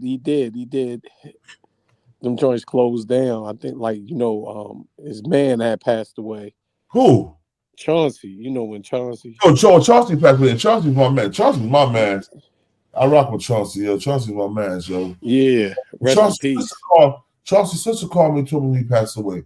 She called me on Facebook and let me know my brother passed. I know you was close with him. You and your brother was close with him. I just want to let you know. I'm like, oh man, I appreciate that. But yeah, I was crowded. Chauncey cried. He died in a car accident. I mean, a motorcycle accident, right? Yeah. Yep. Rest in peace to him. Rest in peace. Now Chauncey, matter of fact, that day when we had to shoot with them niggas at 7-Eleven, Chauncey was there too. He was there. Chauncey was trying to be the peacemaker until I start beating that dude down. I'm like, yo, man, like motherfucking money. I want that nigga pockets. Give me my fucking money, nigga. Yeah. Them niggas used to, yo, Twins. Them niggas used to try to fucking the promoters used to try to hold out on you, bruh. Act like they didn't make no money. And try to. Oh yeah, you gotta get at them. Yeah, that's the game. They wasn't shortchanging me and my brothers. We went them niggas pockets. We catch you at IHOP 2 in the morning, 3 in the morning, nigga. We in your pockets, nigga. Yeah. You better go straight home. Don't stop to get no gas or nothing. Nah, I'm telling y'all, man. Just think, if you see the movie Norbit, just think of Rasputin's brothers. That's how his brothers look. Yo, Twins. And them niggas was niggas was like a gang, but like a 3-man gang. Yo, bro. Well, I said, nigga, you gonna pay me. If you don't pay me, nigga, I'm running your pockets. Yo, I catch some niggas at IHOP, bro. The club promoters, the party promoters, I catch them at IHOP. And I rip the pockets off their pants because they have all my money. Yeah. Like, you don't got my money. What you do in the IHOP, nigga? Give me that shit. Now you pay. Yeah, that's all. You can't, but you know that's like the shit with the older guy was saying earlier. You can't now that energy like on like shit like this, like the podcast shit. That energy can't be bought to this joint. Nah, because they're gonna try to blackball you and all that type stuff. Yeah. Nah, but you know, you know when you first got on, when you first came online, you was going crazy. Oh yeah, I was crazy as hell when I first came along. Yeah, you was going crazy, or you was beefing with 10 Toes, you was beefing with Unique, you was beefing with everybody. Yeah, we was on the niggas' heads because you know, Unique. My father gave him knowledge of self. But Unique, and one time I fell out with because he was doing some shit that I didn't think was right in his act. You got knowledge of self, certain shit you shouldn't do. Yeah, that's why I fell out with Unique. 10 Toes was Unique boy, and me and 10 Toes got cool. Yeah, we started hanging together, everything. Yeah, the hub was the 10 Toes told niggas, he's like, the only nigga I was worried about that was beefing online was Bully the Bully TV. He's like, y'all think that nigga fat? That nigga ain't fat. That nigga big. You facts. That's a fact. Yeah, I see not lie when y'all met up. You know what I'm saying? Yeah. Oh yeah, man. Like I said, if I got beef with a nigga, I'm gonna see a nigga, bro. If I gotta run down nigga, I gotta go to the nigga house and knock on his door. Nigga, I got your address, nigga. I'm knocking on your door. Yeah. That like in that whole game though, like niggas get too disrespectful in this type of field. Yo, whenever I see Bullis Gotti, I'm gonna smack fire at the nigga because he told me to suck his dick online. Oh yeah, Bullis Gotti be bang. He be wilding though, man. Wherever I can, until you catch him offline, you know what I'm saying? No, I got that. Hold on. I got Bullis Gotti's address and I got Gully TV address. I know all of them live. I know how their houses look. I said it. Bullis don't never come up. He don't never come outside. He come outside when he go do his show in Manhattan. I just haven't been to catch him yet. Last time I was there, I sat in front of the nigga house for 6 hours, yo. I was drinking. I was sitting in the car chilling. Because Bullis got him smack the fire out of him. Him and that nigga fucking Gully TV, that nigga Carsino. Yeah. And that nigga Zip with the drip. You don't fuck with Zip? Man, fuck that punk ass nigga. I don't like none of them punk ass niggas. Yo, I'm real, man. I'll be honest, man. I got a lot of brothers from New York, but niggas like Zip with the drip make me anti-New York because them niggas that click. Zip with the click. Zip with the click, yeah. All you do is just talk bullshit. Yo, salute, man. From Richmond, Virginia in the building. We got VA in the building. We got Rolling Over Virginia on the platform with Bob Bronx, by the way, the Bronx, you know what I'm saying? But nigga, you been rolling with Jay for like 25 years, nigga. You for Roanoke now. Yeah, 20 years, yeah. They still ain't accept me though. Nigga, they didn't accept me. Niggas was calling cops. They still ain't accept me. Yo, niggas was calling cops for me and my brothers, bro. Nigga, they start banning us from rest. Yo, Twins. Listen to this shit. Twins, you there? Yeah. Twins. Yo, Born, I'm right here. Yo, listen to this shit though. Them niggas, we go to a restaurant show. Them niggas was calling the cops on us as soon as we got to the restaurant because they know we were gonna beat somebody up. You talking about when you was on a job or just pulling up? I was pull up at the restaurant after the job in Virginia. You remember the Pancake House? Yo, well, remember we used to go to Pancake House after Yeah. After the spot. After the spot, we go to Pancake House, and them motherfuckers made these double cheeseburgers with the fried egg and the turkey bacon on them. Yeah. Oh, yeah. A couple of times we went there, I beat a couple of niggas up. You know what they started doing? They said, call your food in, you can pick it up. Yeah. Nah. Hey, you wildin', boy. You know, these areas like that, they be knowing everybody that come in their doggone town and all that. They be on top of that. Yeah. But what y'all know, Roanoke, Virginia is wild. Everybody think Richmond, Virginia is wild. All the other towns, Roanoke is wild as hell, bro. Roanoke, some bug outs out here. Yeah, it's definitely. Yo, you remember Shinobi, right? That was down with Wu-Tang, right? That moved out there to Roanoke. Yeah. He said Shinobi still out there? Now I ain't see son in a minute. I ain't see him in a minute. Jonathan Kid, peace to the God, Lord. Nah, man, Shinobi. Remember when Method Man said swinging swords like Shinobi? Yeah. Shinobi. That was a right hand man. He was living in Roanoke, Virginia with us. He used to put me on the phone with RZA, Meth, all them shit when I was down in Virginia. Because they was like, yo, I got the guy here with me. Yeah. Yo, we used to be on the phone. Matter of fact, the MMA fighter, the first black MMA fighter that was making all that noise, not John Jones Bone, the other one before him, that played at A-Team. Damn, he got a podcast too. He got a podcast now? Yeah, I was just listening to his joint. Man. Damn, what's my man name? Yeah, he played Mr. T on the new A-Team. Yeah. Twiz, you know what I'm talking about, right?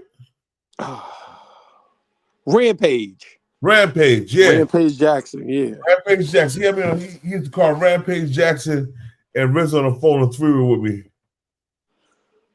Yo, the A word, Danville definitely get crazy, man. But not as crazy as Roanoke, man. Yeah, now Danville got the casinos out there now. They got casinos out there. Yeah, they just built the casinos. Yeah, Danville blowing up. Lynchburg. Yeah.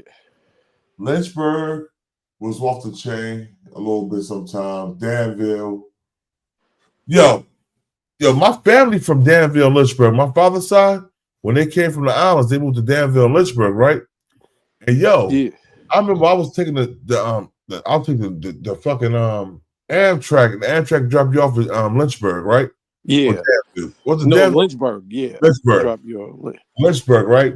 And when I got to Lynchburg, what the hell am I doing here? What is it? Lynch niggas over here? Oh, get me the hell up out of here. yeah. Shout out to Lynchburg, man. Yeah, Lynchburg is great. Yo, but we used to have a lot of people from Lynchburg and Danville come to JB's heavy.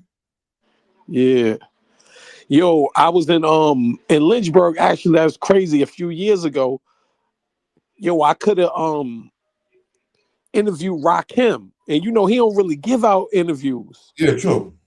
Right. Soon as we getting ready to do it, my cameraman, this nigga just cuts out on me. You what? And leave the event. Yo, I was tight. Oh man. Word, I could have had a Rakim interview. And I ain't think about just do the joint on the phone. I ain't even think about it. I was just so mad. But we flicked it up, got pictures and all that. I'm like, damn. I asked him, I'm like, yo, can I interview you? He was like, yeah, no doubt. And I'm like, what is this nigga? Twiz, you know what his cousin is, right? Twiz. Hit your mute button, bro. SV, Twiz, Hub Blogger. Yeah. Twiz, what he doing? Now, he probably with the kids. Yeah, you know what his cousin is, right? Say again. You know what his cousin is, right? Ooh. Tell me your cousin is, bro. Oh, Bambaataa. African Bambaataa. Wow. Yo, we first met back in, this was 20 years ago we met, right? Yeah. Yo, he told me I told him a story. Yo, all of them stories, didn't I tell you them before all of that came out? Remember I told you when I was at the house in Atlanta. Well, I took DJ Red Alert to a party over there. Yeah. And I said something about the motherfucking Puerto Rican boys dressed up like Egyptian queens. Yeah. You told me the same story like that. We was like cutting each other off. Yeah, yup. Danville is close to Greensboro. Yeah, I never close to Greensboro, yeah. Yeah, I would just say somebody in the comment, but Danville close to Greensboro. Oh yeah. But everything that I told you about Bam and stuff, that all that shit came out with Hassan and everybody brought all that stuff out. Yeah. But these are things like that was like well known in the Bronx. These are things, man, you was talking about because when I told you I had bygone from that time and I told you what I seen, you thought all about the other shit that happened in the Bronx. Yeah. And I'm like, oh, word? So I'm not crazy. You like, no, you're not crazy. You're right. Yeah. Yeah, that joint was like 20 years ago, way before all that shit. But I think Beast Stinger was the first to drop some stuff about Bam, right? No, I don't even take Beast Stinger serious. He only like 4 years younger than Bam Bada, bro. Yeah. Oh. That nigga talking about, yeah, man. Hey, man, come on. You enjoyed it, bro. That was your boyfriend, nigga. Knock it off. Yeah. I think that was more on the boyfriend tip. Yeah. I think Beast Stinger was bugging out too, though. Yo, you see them arguing with Hassan though one day? Yeah. Like they was arguing, like two girls over ex-boyfriend.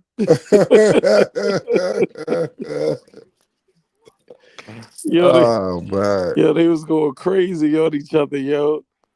It's crazy. And niggas was acting like Monica and Brandy, the boy is mine. Yeah, for real, yo. And then the funny thing is, Hassan was talking about that shit about it, right? He talked about it one year. The next year, he was in a pitch with Africa about it, with his arm around Africa about it. I'm like, yo, was he?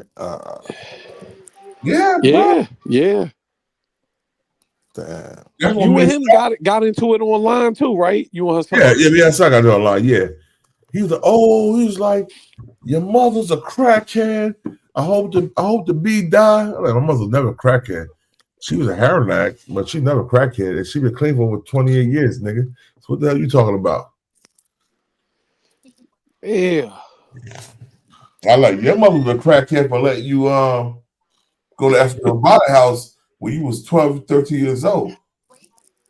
Bruh, yeah. I always tell niggas, man, when I was 12 or 13 years old, bruh, I was shooting niggas, bruh. So nobody was touching me, bro, like that. They wasn't trying to play with me, man. I was already crazy by then. I was already big. At 12 years old, I was already 205 pounds. God damn it. 12 years old? More? Yeah. That's a full grown man. Yeah, that's what I'm saying. Nobody was to try me like that. Hassan Campbell say all the people he was robbing niggas when he was 10, 11, 12 years old. He thought he robbed Queen Latifah, he robbed Fat Joe. That's what he said? You let everybody take your ass. Nigga ain't robbed no Fat Joe. I don't believe that. That's what he said? He robbed Queen Latifah? I don't believe he robbed no Queen Latifah. Some brothers in them was in the 1% club or motorcycle gang. Yeah, they ain't doing that. And she was Zulu too. Yeah. Nah, they ain't. Cause she always used to be in Bronx River. Yeah. Nah, they ain't. He ain't. But yo, didn't he say he has two bodies? He beat two bodies? That nigga didn't beat two bodies. That nigga ran on two niggas that he was with when they caught the bodies. And that nigga came home. Yeah. Nah, that's crazy. Bodies, bro. We know niggas that beat bodies in Virginia, bro. We know niggas that caught bodies in Virginia. And the same niggas that caught bodies in Virginia and came home is the same niggas me and my brother was knocking down the clubs. Yo, I had fun in Virginia. I ain't going front, bro. I was still younger. Well, I just came from doing that fucking bid, bro. Man, I had fun in Virginia, bro. Niggas, a lot of niggas don't know about Roanoke. A lot of niggas know about Roanoke, bro. Yeah. Roanoke. Yeah.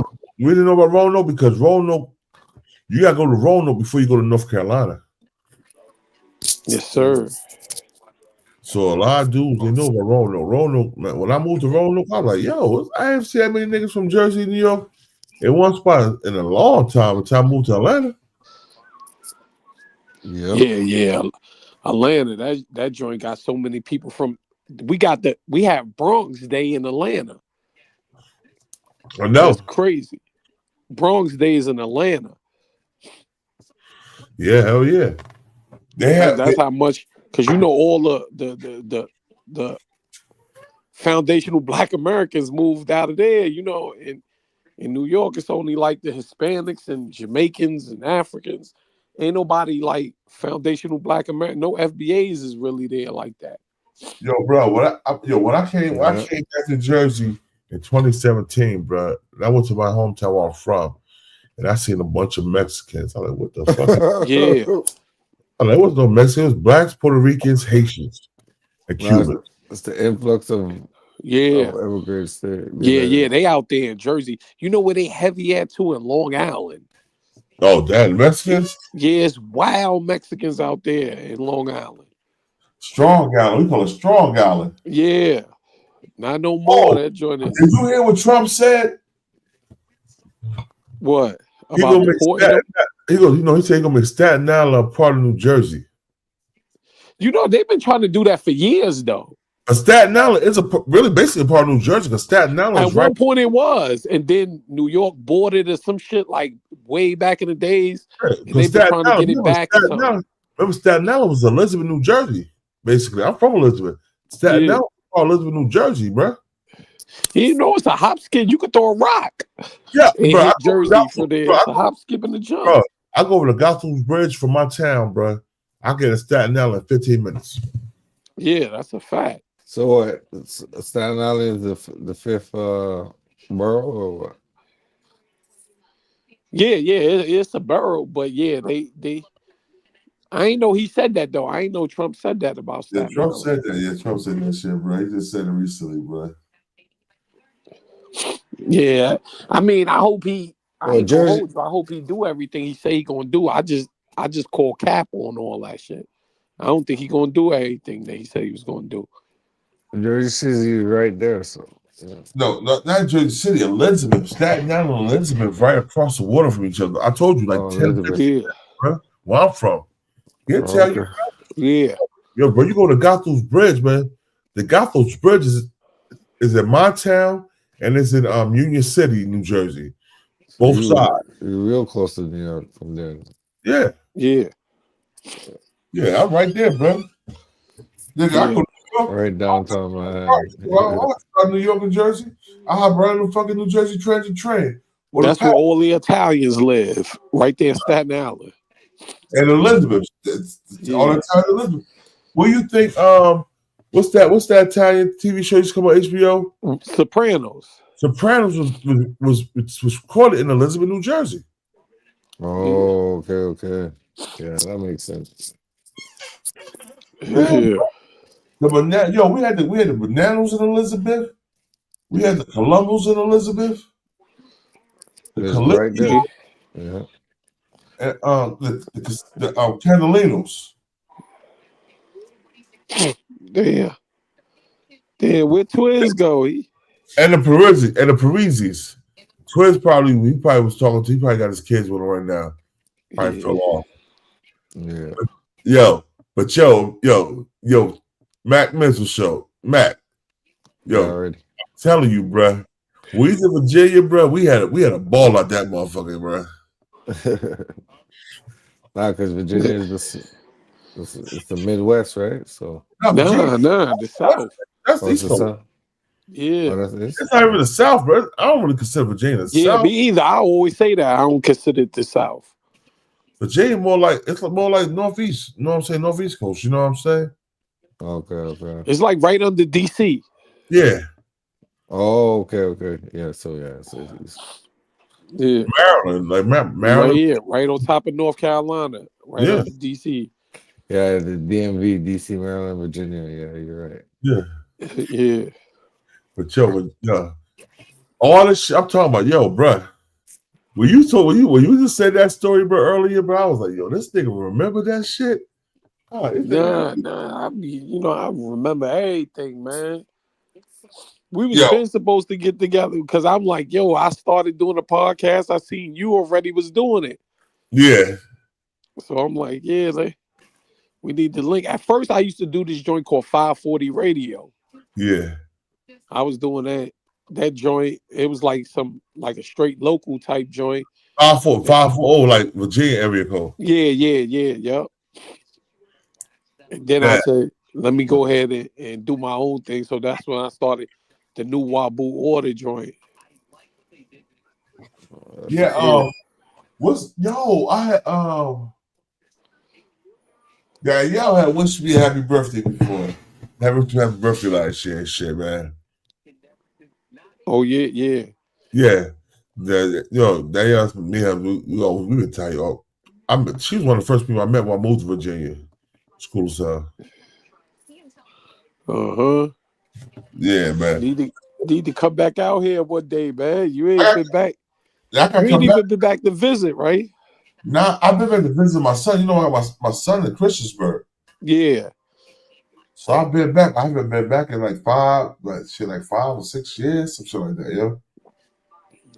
My mother acting funny. Last time I went out there, she told me, the next time you pick my son from school, I'm gonna tell the police you threatened my life. They're gonna send your black ass back to jail. Oh yeah, she wild. I'm like, you know what? I'm like, my son about to be 18. He's 15 now. He be 18, so I'm not even gonna stress that shit right now, yo.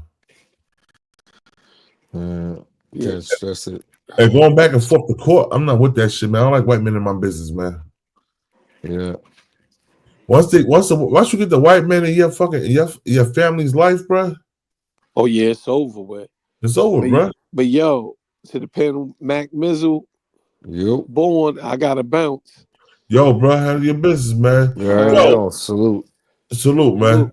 Yo, I'm out you, Wabu. All right. Yeah, well, let me know next time we get up on these joints, man. Oh, yo, I'm all the time. Tomorrow, man. All right. I'm trying to do something. I've been trying to do something 3 or 4 times a week, but my work week this week was heavy, bro. I was like, damn, I ain't doing nothing since Tuesday or some shit like that. All right. So I'm gonna do something. I'm gonna do something tomorrow. I'll probably do something when I come home Monday or Tuesday, bro. All right, just let me know. Salute. Salute, man. We catch up. Yeah. Matt Mizzle, man. Everybody else fell off. That's about that time, man. Man, I appreciate you. Yo, I appreciate the chat that's still here, man. Yo, man. Go to the chat. Yeah, yo, we talked about a lot of stuff, man. I remember this with my boy from back in the day. You know what I'm saying? Yeah. I don't do that much, man. So excuse me and part of self, because I don't do that much. But today we just reminiscing, yo. But yo, I appreciate everybody for coming out. Yo, peace to the guys and earths. Assalamu alaikum. I'm doing live to the true love Muslim brothers and sisters out there. This is King, New Jersey. This is the Mac Mizzle Show. This is the SP Twiz, the Hub Blogger. You know what I'm saying? So we out of here, yo. Peace. Yo, Mac, I'm still here, Mac. Yeah.